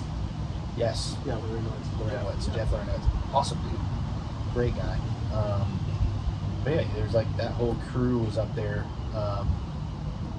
And every one of them, like, you could tell they had the utmost respect for the coaching staff and everything. So that was a really cool experience. And that was the first year, unfortunately, that they got rid of the reserves. So went up there kind of like, all right, got drafted decently high. See, that was what I think that hurt me in Bangor was there was no reserve league like when we came out. So and that was what Steve and Paul told me. And Connor Tobin. Yeah, they sat me down. We were on a road trip in North Carolina, actually. We played the Railhawks that day, and got back to the hotel, and they were awesome, honest guys, and they just sat me down. And they were like, "Look, if we last year, 37 players, you'd be on the team. Yeah, you'd be playing the reserves. We think you could make it. To be honest, you're kind of on that like." There's been days where we think like, yeah, you could play with the first team guys, and then there's areas where we know you can improve. They're just honest guys. I really appreciated that. And they just called it as it was. Just like, we don't have the reserves anymore. And so got released, came back to Colorado. Actually, went to Charleston, did the whole runaround because it was like, oh yeah, they wanted you before you went up to New England and blah, blah, blah. And went to Charleston, stayed down there for a week, thought I was going to just stay there and play because, it's just a game. Yeah. It's like, come to find out, they wanted me down there before I went to New England. And then when I went to New England, they had brought another guy in and made him an offer. And so they were kind of like, they didn't know if he was going to take it or not. So the whole time I was down there, they were kind of waiting. I didn't know any of this. But come to find out later, like the last day I was there, they were like, we made this offer, we didn't think he was going to take it, so we brought you down here. Because as soon as he turned it down, we were just going to give that to you and you'd be here. He accepted the offer. So now he's coming here. Yeah. So then I went back to Colorado, played in the, I don't even know, it obviously wasn't the reserves that year, but they still had like a second team. Like they still had games for the guys that weren't getting minutes. And so played a bunch of games that summer with them, or spring kind of summer with them. Did really well. Went out to LA, trialed with Chivas when Burling was out there. Absolute like lights out when I was out. I just hit form. I remember a specific training session, like after a week of being on trial, did really well the whole week. And then we finished it off, and it was like the 7v7v7, right? Yeah. So it's like two teams on the field, first to score, the other team rotates on. If you get scored against, you're off. And we were playing that game. I blacked out. It was like one of those moments where like every single thing I touched was in the goal. And it was not just like tap-ins. I was banging goals in. and I was outside of my body, like something was happening. I remember Bobby looked at me at one point in time, he's like, "Damn, dude." It was just one of those moments, and practice finished and everything, and Preki, who was the coach at the time, he came over, he was like, kind of gave me a look of like, pretty much sealed the deal, like, you're kind of playing these mind games in your head, like, what does that mean? All the players would came over and they were like, holy crap, dude, like, worked your way into that one. And I remember going back the next day, fully expected, like, walk in, hey, we're good, we've seen everything we need to see. And I walked in and Preki had been fired. And I was like, what? And the assistant coach had taken over, Latin American guy, and obviously, like, as an interim coach, like, he's not signing any players. Yeah. So that door shut pretty quick, and then that's about the time I made the call to go over to Germany, and just through a connection, got over there and trialed around and was offered a spot on a team over there as like 4th or 5th division. Kind of on the fence about the whole thing. Just it's kind of like that story that you hear, like sleeping on somebody's couch playing in 5th division. Like it was fun. I loved Germany. Germany was sweet. We started in one area, kind of traveled south, got to this place called Saarbrücken. FC Saarbrücken was the team that offered me the spot on the team. And, at that time, got a call from my agent. It was like, hey, there's a new team starting up in St. Louis. Coach wants to see you at tryouts.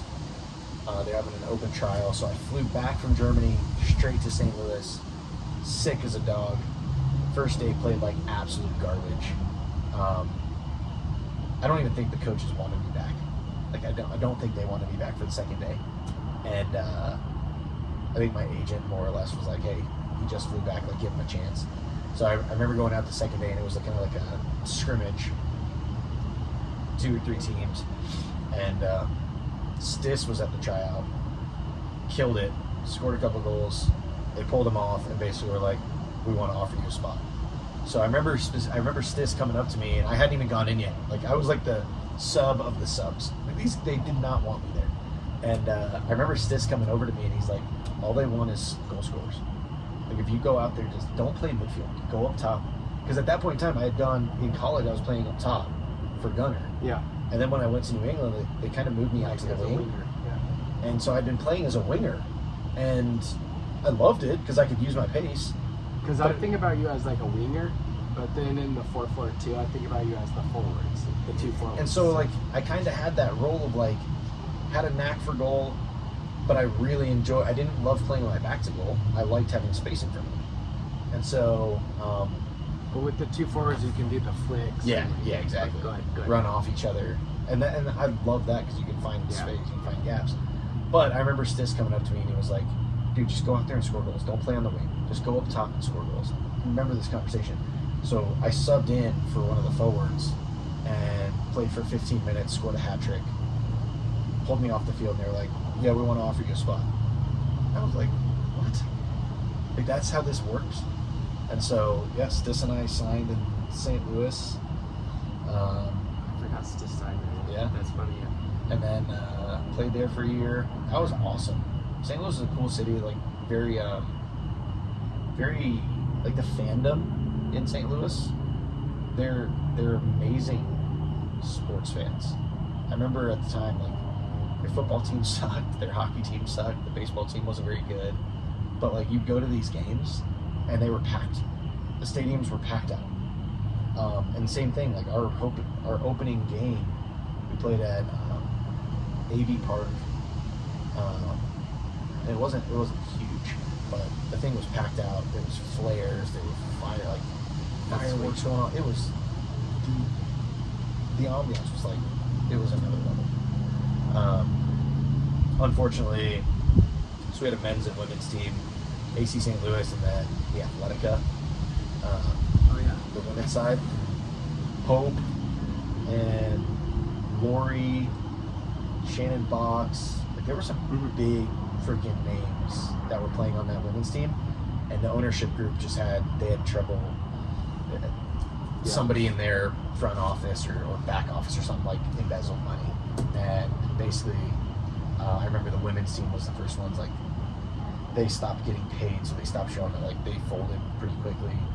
I think we ran through the season, and they were hoping to kind of fix things.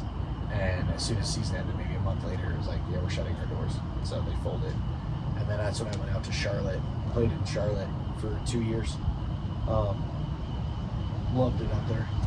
I mean, it's kind of like going home. Like, played in North Carolina for 4 years in college. Yeah. And in Charlotte my last 2 years. So going back to Charlotte, I was like, oh, I know this place. So I was really comfortable. But yeah, man. How much more in depth I can get? That was good.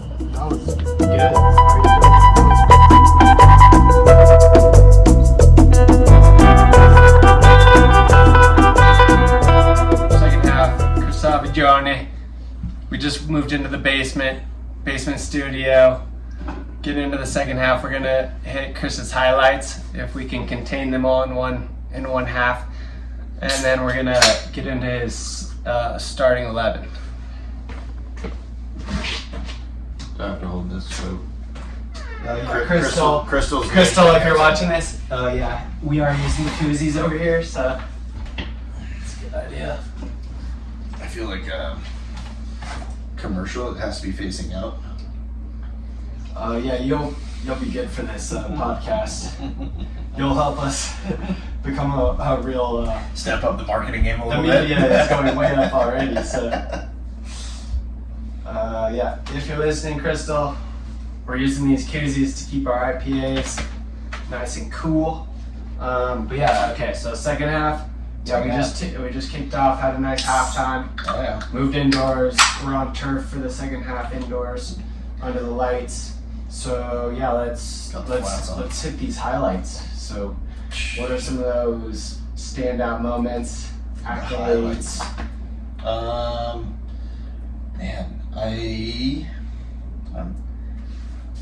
So I'm gonna remember some. You do a good job of like reminding me of some stuff. Like I had forgotten about ODP. I guess big one in college would be All-American, and I guess the biggest one in college was Mac Herman Trophy semifinalist. That was kind of like a, I don't know, kind of like a shock. Like I mean, different reasons that people make that list. But like I said, my senior year, I had a ton of goals. I think I scored 15 goals, 8 assists or 9 assists or something like that. That's how much I had in my whole career. 15 goals, 13 assists. Yeah. I was a midfielder. Yeah, it was a wild season. It was full year. It was a wild season. I mean, it was rare. Like, it got to the point where like I was pissed if I came off the field and then didn't score. I just expected it at that point in time. I felt like I was really in the rhythm. But I think I was like top 2 or top 3 in the nation in points. Same thing in goals. And so when I found out that I made the semi-finalists, this is like the top 15 players in the country for that year. That was pretty sweet. I was like, oh, okay, I guess I'm pretty good at this game. So that was cool. The All-American stuff's sweet because it comes with like plaques and, you know, the wall art. And I think I remember I got a top. You get a couple tops. So those packages arriving, I was like, okay, that's pretty cool too. Trying to remember. I don't know if there was anything in high school. I mean, I think there was like a all-state, things like that. Yeah. Like CASA. Yeah, but looking back on the career, like I'd say like the accolades I got in college were pretty sweet. You know, when I unpack all this stuff, and I've done it with my son, I got boxes of stuff, and when I pull it all out, it's like the rings that I have, I think my senior year at Charlotte, there was 3 preseason tournaments, and I had MVP plaques for every preseason tournament we played in. Offensive player of the year for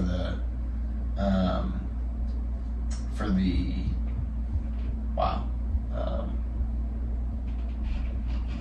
conference that we were in. Was that like the Missouri Valley, or what was that? What were you guys in? We were in the A10, the Atlantic 10. Oh, yeah, A10. I think they're in Conference USA now. Charlotte is, Yeah. but the Atlantic 10 was like St. Louis. Yeah. Kentucky? Yeah. No, not at the time. Kentucky wasn't in it. But yeah, there's some. I mean, there's some. Oh, now they are. Yeah, Kentucky, UMass, Kansas, Rhode Island, St. Louis, Dayton, some solid schools in it. But yeah, offensive player of the year, first team, conference, like all that stuff. That was like my senior year was pretty decorated. My junior year I did pretty well, but senior year was pretty decorated. That's pretty cool. But I pull that stuff out. I got conference championship rings and all that stuff, like tournament trophies and things like that I've forgotten about, and pull it all out, and like some of the stuff that my parents kept from some of the articles and things like that. And then I have all the All-American plaques and everything like that too, so that's fun. And then, I mean, pro ball, it was a grind. Like I wouldn't say like I got paid to play. I loved But being it. drafted. Being drafted was huge. I remember like we had a party and I was watching the draft. Good for your family and stuff. Yeah, and so I think I went second round, or I don't even know. I was like 28th or 38th overall, which again was like, to go that high, like top 50 in the country in the MLS draft. I was like, holy crap! Like this is okay. Like I accomplished something. So that was pretty sweet. And then there was some like, team of the weeks and stuff like that during my pro days. Yeah. But again, it's just like, it's kind of nothing too crazy from like accolades and stuff like that. But I think I don't know, as a pro, my first pro goal was a bicycle kick, which I think in and of itself, I was like, that's pretty freaking sweet. Like I show the kids that every now and then. I'm like, that was a pretty cool moment. I'd just come back from injury. I tore my patella tendon. Actually, this is a fun story. So my first year in St. Louis, 2 weeks, maybe a week before the season started, going through preseason, kind of had like this nagging, I don't know, it wasn't like knee pain, it was more like down low. And I couldn't figure out what it was, and I would just I'd take ibuprofen and get through it. And it got to a point where like walking down the stairs was miserable. And so I finally went in, got it checked out, found out that I had a partial tear in my patella tendon and then an avulsion fracture, where the patella essentially fuses to the bone. It's kind of like a cap, and that cap had basically come disconnected. And so I had to get PRP treatment and a fat graft to lay the the avulsion back down. Outpatient was like they pulled fat from my hip and spun the platelets down and injected it into my knee. And at the time, I think it was like Kobe or Derek Jeter, one of those athletes had gotten it. And so at the time, I was like, oh yeah, I got that too. It sucked. I would much rather have not gotten it. But I had that, and it was kind of like a worrisome moment because it was a week before technically like rosters locked and everything. And so for a moment there, I was like, well, they're gonna freaking get rid of me, like ship me back home. They might. And they didn't, fortunately. And so I went through treatment, got back pretty quick. I was back on the field in like a month and a half, 2 months. I ran pretty funny. Everybody made fun of me because it kind of changed the way I ran, just being super protective of it. And so to come back from that, and then in my first game as a pro, I remember the ball came in, kind of got knocked around with the back post, headed off the crossbar, and I think it was like, the corner came in over my head. As I turned, the guy at the back post headed it against the crossbar. It was kind of on my left shoulder, and it came back over my head in front of goal, probably a 6-yard box or something like that, and I didn't know what else to do. I just threw myself at it, bicycle kick in the far corner, and I lost my mind. Ran to the sideline, so like jumped over the fence, celebrated with the fans and everything. That was a cool, like, pretty freaking epic. That was a cool moment. But yeah, nothing, I don't know. Any other like things you could think of like that were top moments for you, or kept you going, kept you motivated, you know? Or like coming back from setbacks, yeah. Yeah, I mean the injury, that was really my only injury. Like the patella tear was really my only injury. I had pretty safe like career in terms of injuries. I wasn't really out much. Had some like obviously like some ankle sprains and toes and like bruised things, stuff like that, but like nothing that was too crazy. The collarbone in college was pretty nuts, but again, it was the end of the season, so I wasn't missing anything. No, I think, you know, if I think about it, like my senior year of college was that really solidified, okay, I can do this. Like, I actually have a shot at this. And being on the attacking end, whether it was up top or out on the wing, like it's pretty easy to base your kind of value, your worth off of a performance. It's like if you put the ball, you put the ball in the back of the net as a forward, you can have a crap game for 89 minutes, score a goal, win the game, and like everyone thinks you did great. And there were so many of those. I mean, I remember a ton of games where I was non-existent for 89 minutes. And again, one of the things that Gunn would teach, like, you're in it, just stay in it. Stay in it the entire time. You never know. Put yourself in good positions. And I mean, 9 times out of 10, it would work out for me. You know, like tap in goals where 89 minutes I did absolutely nothing. I'm sitting there going like, I'm freaking useless. I shouldn't even be on the field.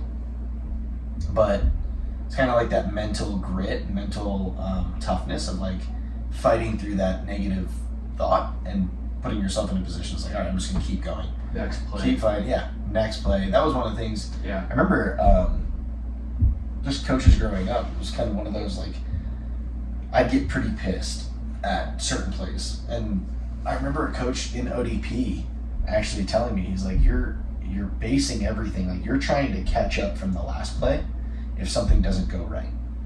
And so if you like you're trying to make have a bad touch, bad cross, you didn't finish that goal, pass was just off a little bit, your next play, you're trying to not only do what you need to do in this moment, but also make up for that moment. Because it's like, all right, they're still thinking about that, so I got to do better with that. And then I got to improve upon it. He's like, you're just stacking everything too high. Forget about it. Right? It's like be a goldfish, right? Like just have a memory of a goldfish. Just move on, move to the next thing. And so I remember that moment of my career where somebody actually sat me down and was like, just chill, like stop trying to catch up from the play before. Just move forward and do better next time. And I remember I was down in Denver one night during an off season or something like that, and I was training with Martinez. Coach Clayton was out there, and a bunch of the guys. Was the kid Dia Amadou? Yeah. He was down there. The other kid, Canadian kid, that played for FC Dallas for a while. Tesha was down there. Like, it was a solid group of guys, all coming back from college, playing everything. And I remember at that moment, I think I was on the later end of my college career. I might have even been playing pro already. And I was trying to whip this ball in, and like kind of one of those moments where like, I know I can freaking do this. But hit the first one, kind of fell short, hit the defender, got cleared out. Received the ball again, beat the guy, whip another one in, like a little bit too hard. Received the third one in, beat the guy, put this ball over their heads, right onto Tesha's head, bangs it in. And I remember Martinez was like, you could not have done that 3 years ago. 3 years ago, you would have been trying to do 10 other things. You just you know what you can do now, and you made it simple. Just you know how to receive a ball, you know how to beat a guy, you know how to whip a freaking ball in. It's not going to go perfect every time. So just those thought processes that have improved over time. That I think that kind of all together helped me throughout my career. Just kind of start to put some of those pieces together at the right time to like you and I were talking about. It's timing.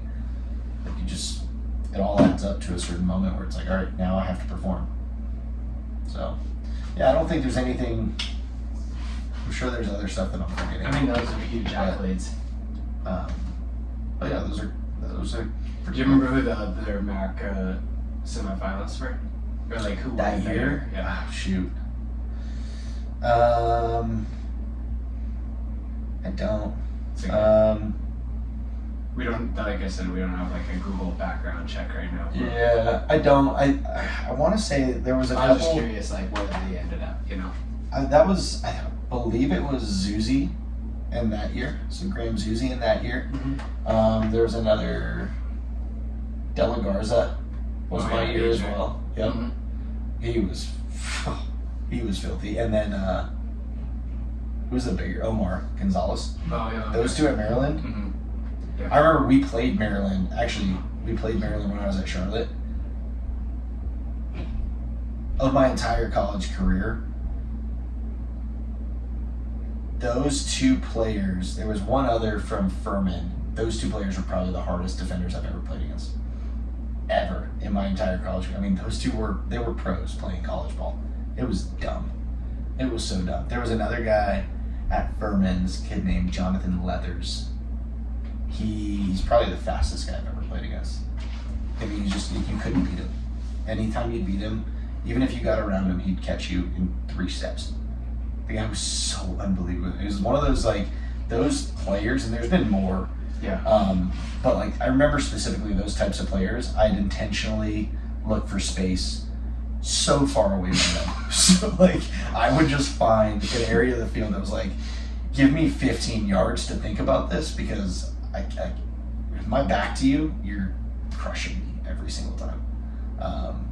But yeah, I remember that. That was part of the fun, though. It was you're at that level where you know you can do something, and then you finally come up against somebody that, okay, I've got to be even better.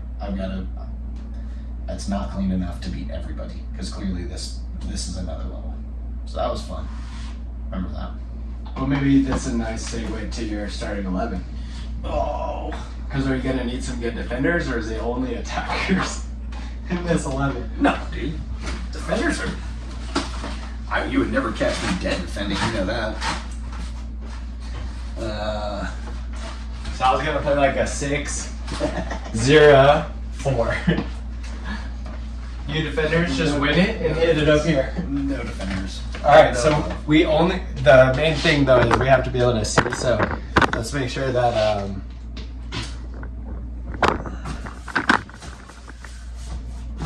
but we will be able to. We've done this a few times over here at the studio. Do you have a marker? I don't know if I have a marker for that board over here. Do you need the marker? You're the first one. You're the first one to request it. How did everybody else do it? Did you just name them? Yeah. So kind of show if you kind of show the board. Yeah. Or maybe this. Yeah. For me. Yeah. Kind of like that, so they could see, so the fans could see. Yeah. And I'll help out too, but let's start from here. Let's do it like this. Put them off to the side. Okay. And So then we're subbing them in. One at a time. Oh, we're calling them on. Oh man. This is how it's been previously done. Okay. It'll probably be a mix of the best that I can remember, and I know I'm gonna forget Yeah. some. Well, Either that I played with or played against. You've played 3,000 players. And also a mix of just people that I really liked. Mm-hmm. This is your squad. If you're going out there tomorrow, this is your team. If you're playing in the Open Cup next Saturday, this is your team. You can be in the team. You could be This could be you coach the team.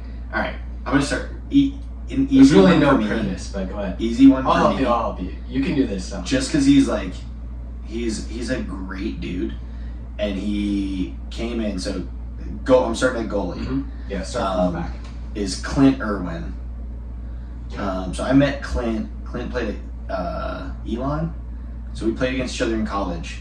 And then Clint went and played in like the Canadian League or something like that. Yeah, and he yeah. showed up in Charlotte. Mm-hmm. And this guy works so much harder than 99% of the people that you've ever seen. Like the fact that he clawed his way from like Elon to the Canadian League to like USL. Yeah, and then NASL. And then NASL, and then to end up in Colorado, and like the series of events that happened that year to put him into a starting spot, and then he just absolutely balled out.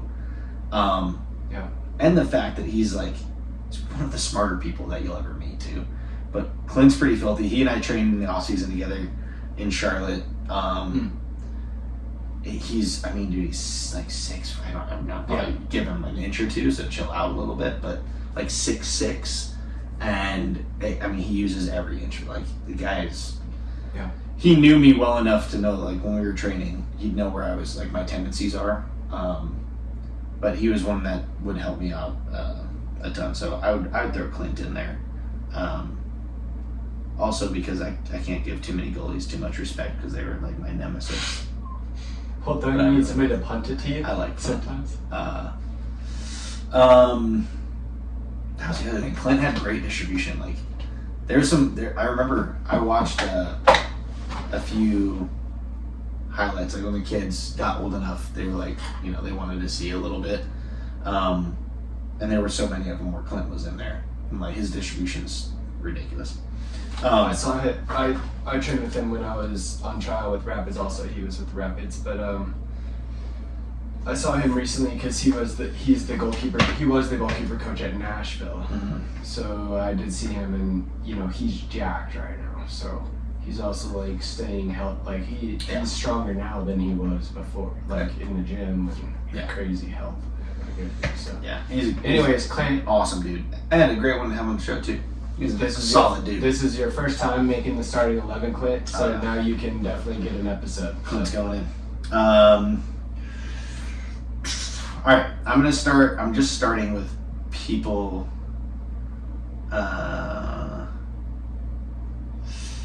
Just go for it. Center mid. All of you got this. One of the filthiest center mids that I've ever played with, because you cannot steal a ball from him, Salvagionne Joseph. He's like, dude, the guy, not only he's like, incredible human being, like awesome dude.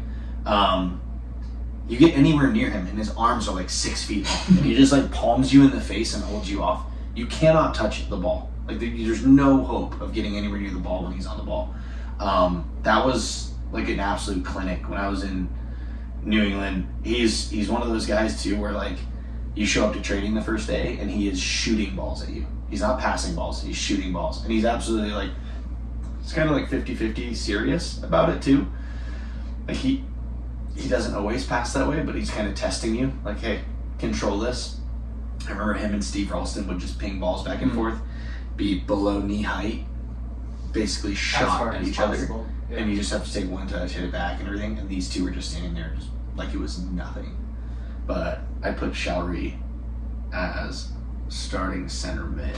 He was kind of like in his prime, when you were there too. He was like MVP and winning the trophies and playing all the minutes. Yeah.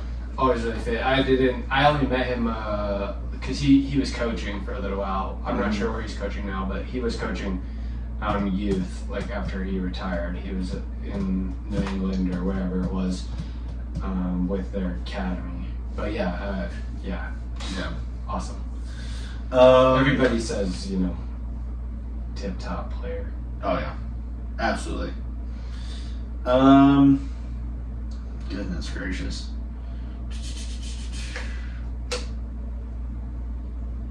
I guess I'd probably have to say,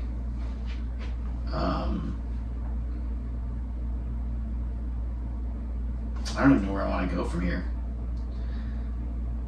I would say Like, here are some people that I could think of that you've played with, like, along the way. Throw some names out there. Well, like, around here, you know, Stisser, Chris Johnson, Bo, Clayton, Mac, Amory, Amory's pretty filthy.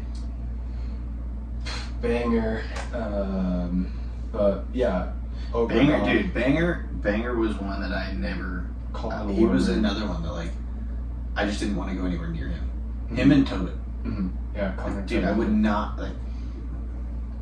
I was fearful of my life when I would get on the field against Tobin. Me too, I had to ride in the car with him to dude, I genuinely think that, like, I'm gonna have something broken if I go up against this guy. Yeah. Like, I'm not winning a 50-50. Or like other guys, maybe. What about the older one? I can't remember the guy that you said. He was from Colorado Springs. He played at LMU, and then you said you played with him. Oh, Burley. LA. Yeah. I'd probably put, like, what I'm thinking right now is I'd probably put Omar Gonzalez as one of the center backs. Like, the dude, he's just a monster. Yeah. Absolute monster. Yeah, he is. Again, like, when we played against him in college, it was like playing a professional already. And so when him and AJ made it, it was like, yeah, that makes sense. AJ, obviously, like, Omar's got size, but AJ's speedy as can get, as all get out, and he's scrappy as can be. Those two together were a nasty pair. So I put Omar there, and probably, I mean, again, I don't know. Erling got moved. Like, it's funny because when I grew up, like, Bobby was a forward in high school and, like, banged goals in left and right. He was like I think they retired his jersey at our high school. Wow. And I think the guy. So Bobby, you can definitely come on the podcast. Yeah, like, if you got your jersey retired at your high school, we want to hear from you. Yeah. But then, like, I don't think, if I'm remembering correctly, I don't think he moved to center back until, like, halfway through college, maybe. Well, sometimes a coach, you know, has an eye for you. Yeah. But also sometimes you reach a level of. Yeah, and then moved. I'm not going to do it up there. Yeah. And then moved. With all due respect. Moved to center back and just, I think he had like a 13-year career or something like that. Dude was. So I probably put Burling and Gonzalez back there. Nice. I don't know. I mean, maybe I met Burling or something, but I've heard from, you know, the people down south, like Colorado Springs area, he was one of the guys. You know what I mean? So. There was a kid. And that's what we're looking for is, like, also, along your pathway of influence, you know? There was a kid, so this kid, Sonny Guadarrama, played at Campbell University, from Austin. Buddies with one of my very close friends, Andres, who played at Charlotte with me. Played pro ball, played in Mexican first division. Kid was filthy. Like, every time we played against him, this kid was just like the cleanest feet. Kind of one of those, like, he had like that Latin American flair to him, but he's so freaking clean. He could beat you on a dribble. He could beat you one touch. Like, kid was gross. So I'd probably put Sonny, but, like, probably a more, like, an advanced, like, attacking midfielder area. Trying to think of some of the people that I played against too.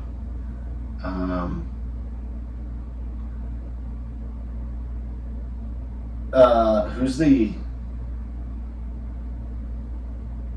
When he was with Orlando, he had, like, the most unbelievable portion of his career. Who was the forward for Orlando when they went from USL to MLS? That's a good question. I'm not sure who that was. Was it Dom? Oh man, see, this is what I'm bad at. There's a forward that played. What are you not going to be the forward? No, man. Come on. You can't name yourself in your own starting 11. Yeah, you can. Your own starting 11? You have to put yourself into it? You don't have to, but you can. You absolutely can. I don't know, man. There's just Like there's Josh so Fallon, many- he put you at left, but he put himself at center back. Did he really? Yeah. Freaking No, I would, but this All is right. where. So okay. So that reminds me. Personally, I would sub myself in.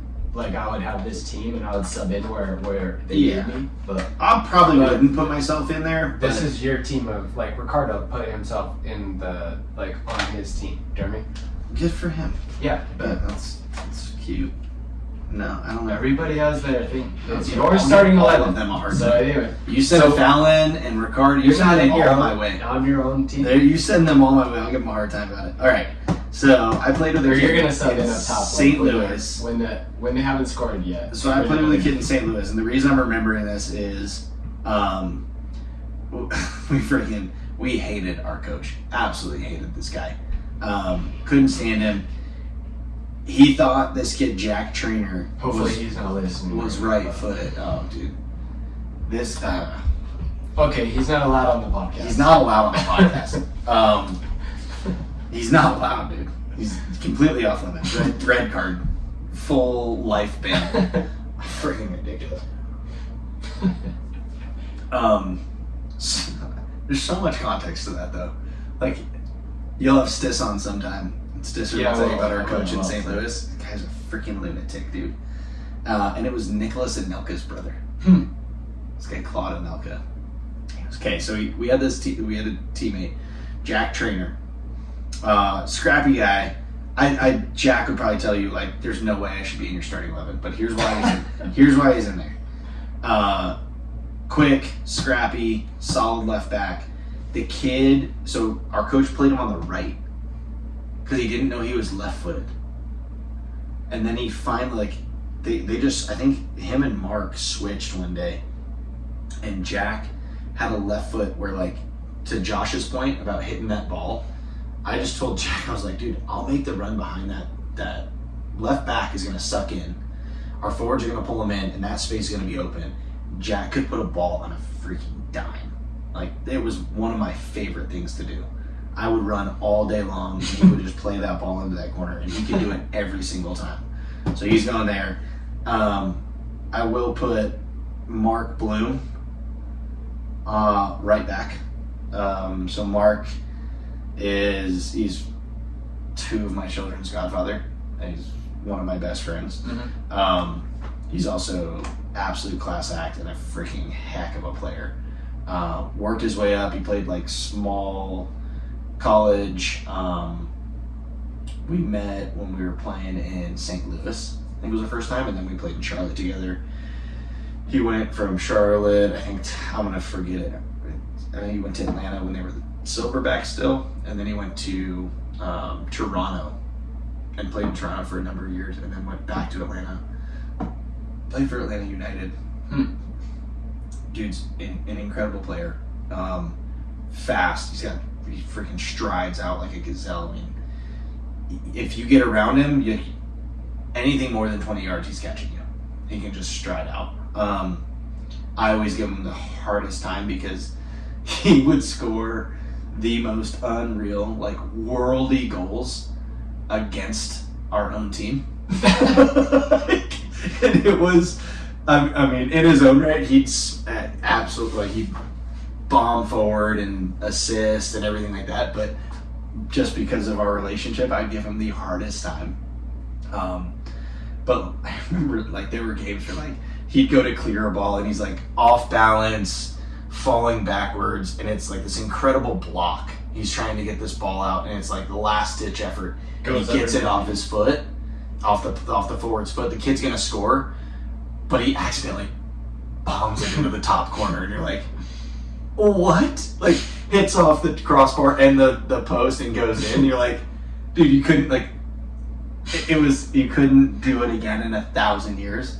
But I Or know he's like saving, like I've seen that before too, like where you're so athletic, like you're trying to save this play from, like, it's gotta be a goal. Yeah. But you're athletic enough, you're about to save it from being a goal, but then it goes off of you. Yeah. In, but it's like, Well, it was most like people there was- wouldn't have been there anyways. It No. would have been a goal. No, absolutely not. There was another Or one. like I you're think- running back to block a cross, Yeah. goes in. Well, goes and that's scores him goals. too. Like he would outwork anybody, and he'd bomb back, and he'd be the last person, and it was like getting cleared off the line. He's facing and backwards. The forward would trip him and basically push him.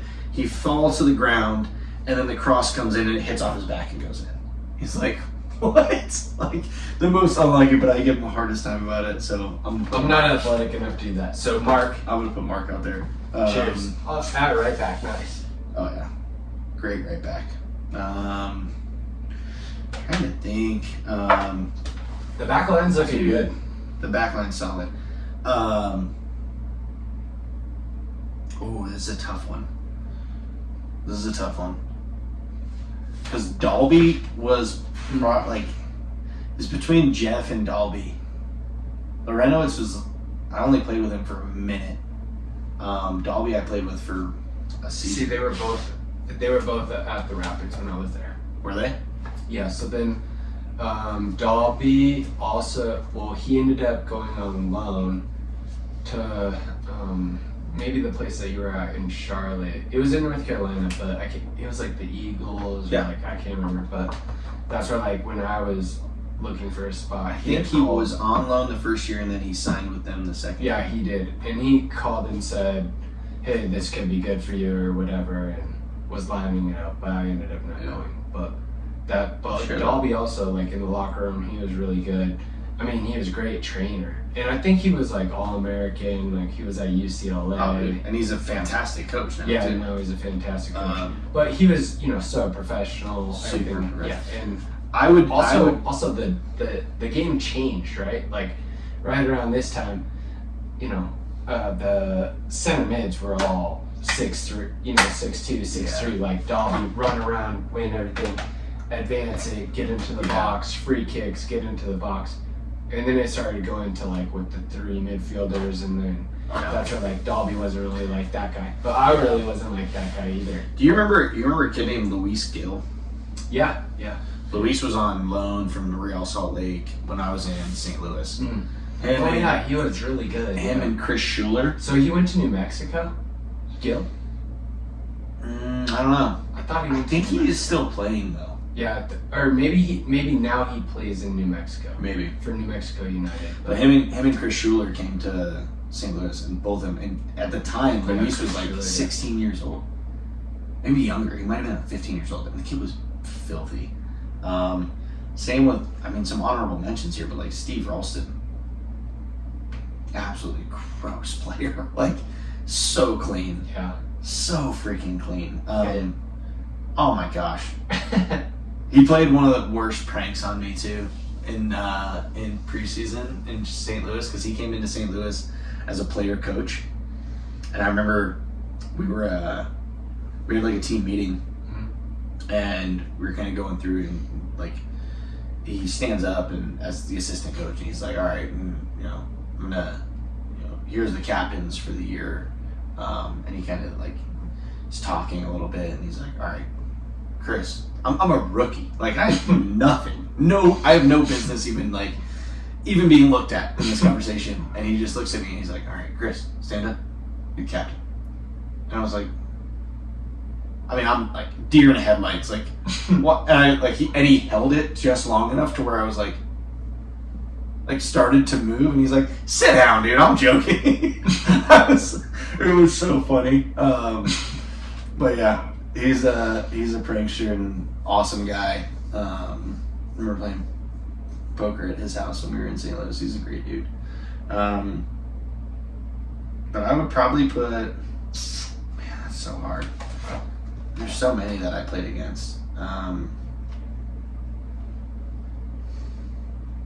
Probably put Dalby, just because he was so freaking clean.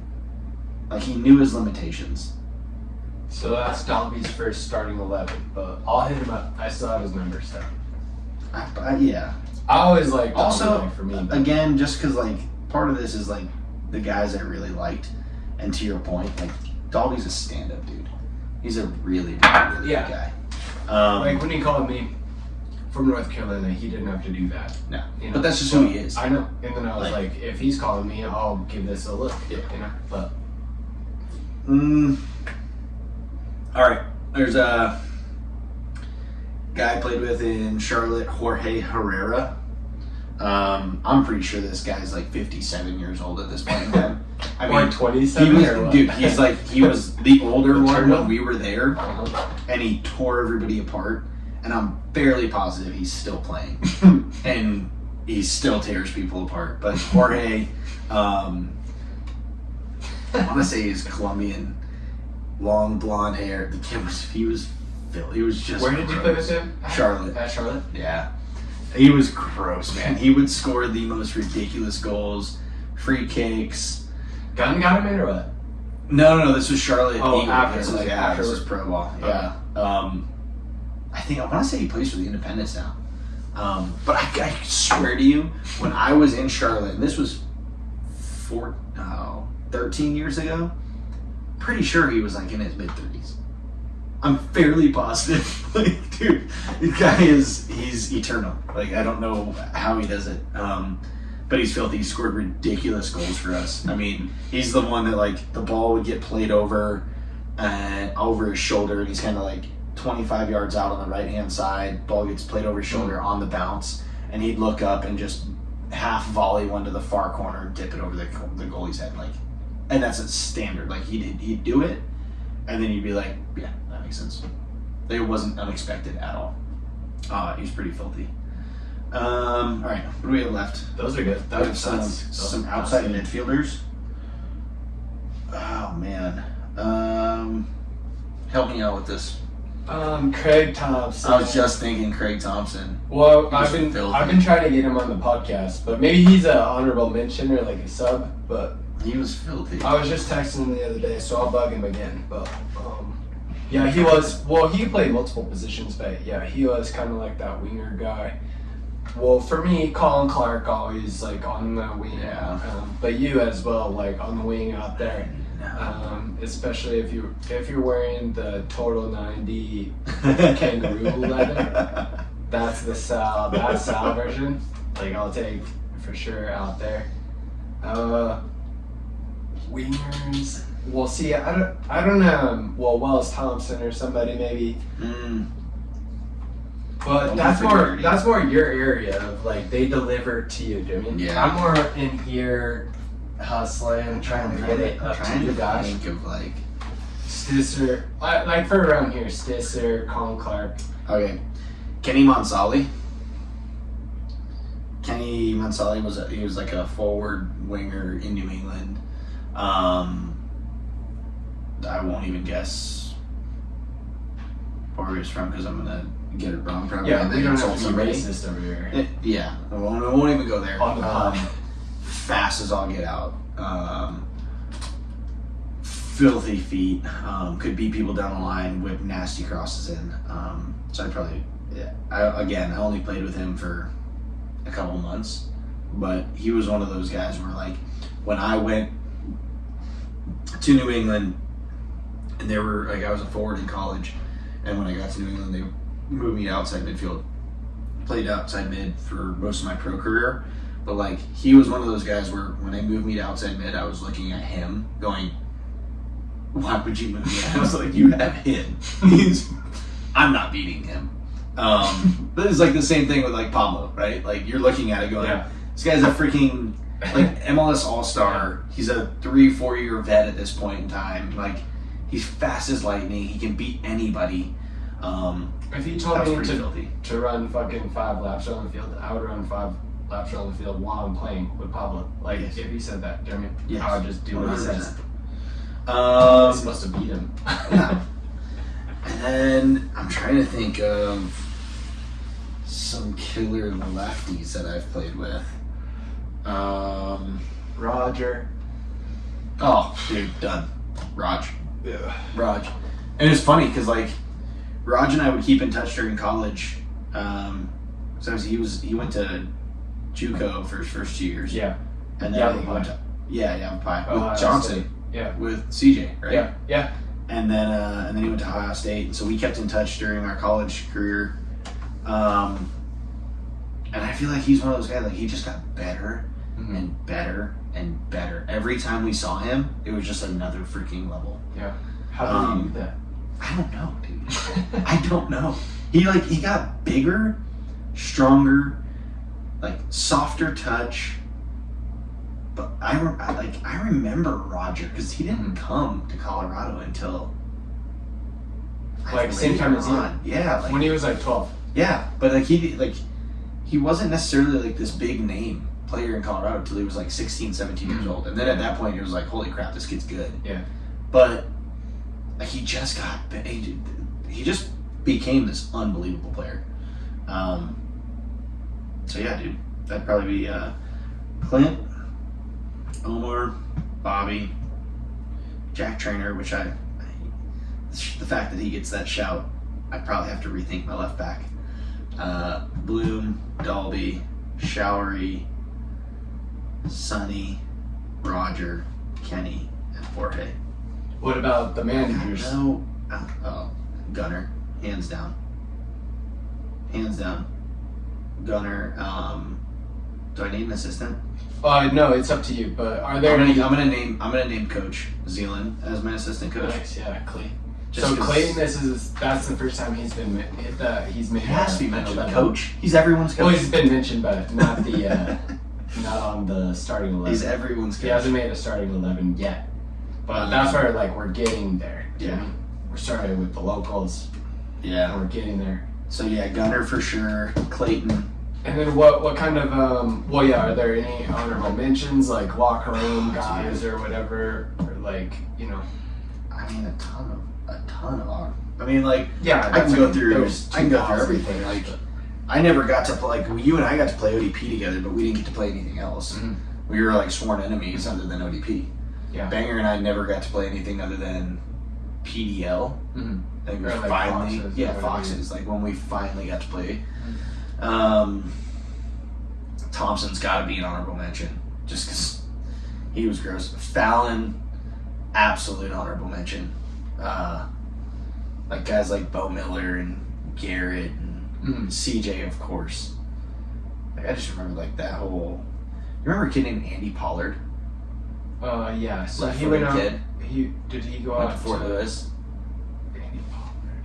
Yeah, He was dude. supposed to play for Guns in Fort Lewis. He was like, honestly, now that I say that, Andy in high school, like up until we left for college, I'd say Andy was probably one of the best left backs I played with. He had this slide tackle. He'd line you up for this slide tackle with his left foot. Huh? From 60 yards away. Oh, dude. He'd line you up for a slide tackle, and he would never go for the guy. He would just slide in perfectly, scoop the ball with his left foot, and he was up running the other way before you knew what happened. Every single time. And you knew it was coming. If you played with him, you knew it was coming. He still gets you every single time. It was gross. What about What else? like what did you like in training? Like, let's say you're getting this team ready. Like, what did you like? Like, do you like a little bit of front six, like versus the mannequins, or do you want some? No, set pieces? dude. I like going Small sided. every single time that we'd split it. Like, I want to go against our starting backs every single time. Like, same thing with the keeper. Like, I want to go against Clint. I want to go against who like. I guess I'm just sick in the head like that. Like, I want to go against the guys that are going to give me the hardest time. Small sided is my favorite. Like 77, close goals, when you score, you stay type of stuff. That was like my favorite part. Winner of training. stays on. Oh yeah. Like whatever. Yeah. That's my jam too. Finishing drills, I absolutely loved. Again, once gun got a hold of you, it's like finishing becomes easy and it becomes a game. I hated like the shadow work that we did. The cones, or the cups. Did he do cups? Oh well, yeah, I know what you're talking about. Like when we'd take that out to the field, and we'd have to. I freaking hated that stuff. I hated that, and he knew it too. But it just goes to like, I hate defending.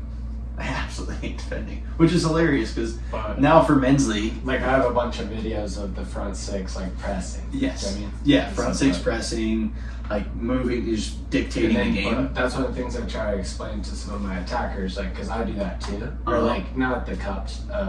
Well, a lot of times now he uses the ropes, but Mhm. sometimes the cups are on the ropes. Now. Well, that's what he had, the cups on string. Yep. So if you move the right back, Yeah. all of them just drag along. Yeah. We would do that. I mean, that's drilled into my head. I can like vividly, if I shut my eyes, I can vividly see in our front room of the locker room. Like we had you walk into the locker room, but then Yeah. there's like an office space, and he'd be on the table, and we'd have the 11 laid out, and the two forwards weren't connected. The midfield and the defenders were, and I was like, good, because if you try and get me to do something like that, that stuff was fun. I like But what I was saying was that enjoying the game. then what I was trying to explain to the attackers that I've coached Yeah. since I've been with Gun is that then if you do this, then you're gonna score. You know what I mean? So also you're getting into this little position because then, but it's not the normal position you're used to. No. The normal position you're used to as a striker is I'm on a breakaway. Yeah. The cross is coming in. The ball is in the box. Well, a lot of Now forwards, like- you're pressing and then now you have to like combine real quick, or the defender's on your left. You have to shoot it with your right, Yeah. or lay it off and then boom, spin, get the rebound. Well, a lot of forwards they're constantly looking like, Yeah. in attack, what am I doing? And the way Yeah. Gun works it is like, yeah, there's stuff that you do in attack, Mhm. but if you don't He wants to do the attack. work, His primary thing is attacking. yeah, if you don't do the work to put yourself in position in defense, Mm. like it's all about dictating the game. Yeah. And so if you have the right shape and you're dictating the game properly, you're gonna win the ball back in an area that probability you is already know Yeah. where the ball's gonna end up. And And you know where your run's and you're gonna 2 versus those Yeah. center backs, and then if you are Yeah, the quick turned on, transition. done. And most of the center backs are like, yeah, okay. Um, But what'd you like for the small sided games, possession? Or like, Small sided games. I wasn't a big possession guy. you said the 7v7s, but 7v7s. Yeah, like I said, finishing. I love a good jersey day. Do you guys they have, still did it, yeah. Do you guys have the Yeah, Giant they jersey? still did it, yeah. Did you? Yeah, we did that. That was I have a fun. lot of photos and stuff. Yeah. All these middies, youngies, yeah. Oh yeah, all these middies, youngies. Yeah. Yeah, classic. I still did it, like even with my. Oh, you know who I'm forgetting now? Girls, like tomorrow they start. And You know who we're getting is Chuck. Yeah, Charles. Yeah, I was Oh, gonna Chuck, ask you boy. like if he was too young or whatever. No, he was there, and he was a solid player. Yeah. Yeah. Yeah, I remember I was. There's a bunch of guys in Charlotte. I totally forgot like Yeah. most of that team. Shoot. Yeah, there were some filthy players when I was at Charlotte too. Yeah, there were. Um, Bunch of guys from Fort Collins High School went to Charlotte also. yeah, Xander, Kept there. Aaron, yeah, Dave Martin. Dave. Yeah, Dave was another goalie in college. He was really good.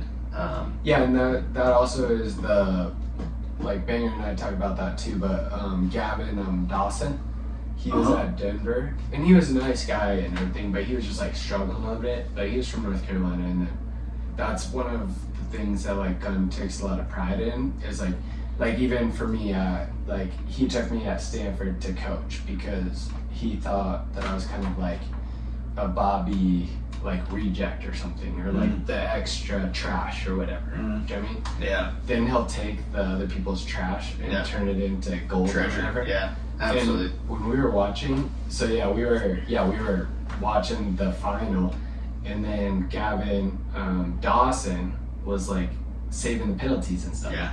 And I mean, he was bad. Like he would probably say on the podcast like that he was bad at Denver and especially at penalties. But that's what Gunn will do is he'll take that But thing dude, and then he was athletic, and you know how Gunn is with his penalties. Yeah. But then he was we safe do in the penalties so semifinals. much, yeah. I know, but in the semifinals, Gavin Dawson, I don't think started the game, but he was like the sub, like to go in for the penalties, and then he made these huge plays to like help the team advance, and that also is the gut effect where like that guy that you didn't think Was mattered, yeah. then he matters. Oh, absolutely. But also, like, okay, get back home to North Carolina, it's a different experience. Like, if you bring a player back from North Carolina to Denver, it's a new experience. Yeah.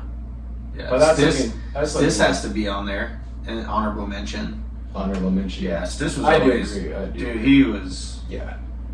He's just a goal. Like, he's always dangerous. I remember growing up, he was just always dangerous. You could never. Yeah. You couldn't count that kid out. And he was like, he was one of those guys where, like, if he caught fire, there's no stopping him. But he just gave us, like, it's like you ride it. Get him in the Total 90 kangaroo leather also. Dude. Done. He was. Maybe we need to get the whole squad. The Blanco. Yeah. Like, maybe Oh, we need Blanco to get was the sick. whole squad in there. Blanco was filthy. Yeah. But yeah. I don't know what else. That's looking good, man. The lineup would have to be, or formation would probably have to be like a 4-3-3. I played well in a 4-4-2, but I like the 4-3-3. I like It's those, your lineup, man. I like those the outside midfielders having more space in front of them. Outside backs getting involved. And then it's funny because like Jorge's he's not an outright number 9. So he's not a guy that like you just go in the box and just bang goals or like hit crosses into. So I don't know if I'd necessarily put that with this lineup, but 4-3-3 is probably one of my favorites to play. Gives you a little bit more freedom. Yeah. I like it too. For me, I like the 2 forwards. Like I like when there's the two forwards there, but because I can be the third guy. Mm-hmm. Like if one comes in and one goes long or whatever, you know what I mean? I could like join it. Yeah. Or if a cross is coming in, like I could go in. Yeah. Or if there's the 2 and he could lay it off to me and then I go wide. Yeah. So I always like with the Those 2 little forward. triangle. Those little triangle things. It works really You're good. going out again. And that's why triangles everywhere. Like before all of that happened, like I do like that for like we played 4-4-2 at Real. We played 4-4-2. Sometimes a lot of times at Denver. Chad did. But when I would watch, I knew Jeff and everything. But when I would watch Stanford play, like I had like on the Xfinity, like it would be automatic. Like if Stanford men's soccer played, it recorded it or whatever. Yeah. And I would always watch. Like I would be like, this is exactly what I think should be happening before I went out there. But as a player too, I like that's on it. Is that I like the. I like to be in the midfield or be the attacking mid, but I like working with the 2 forwards also because it creates more for that center mid to like join it. But it's pretty good. Yeah, dude. That's it.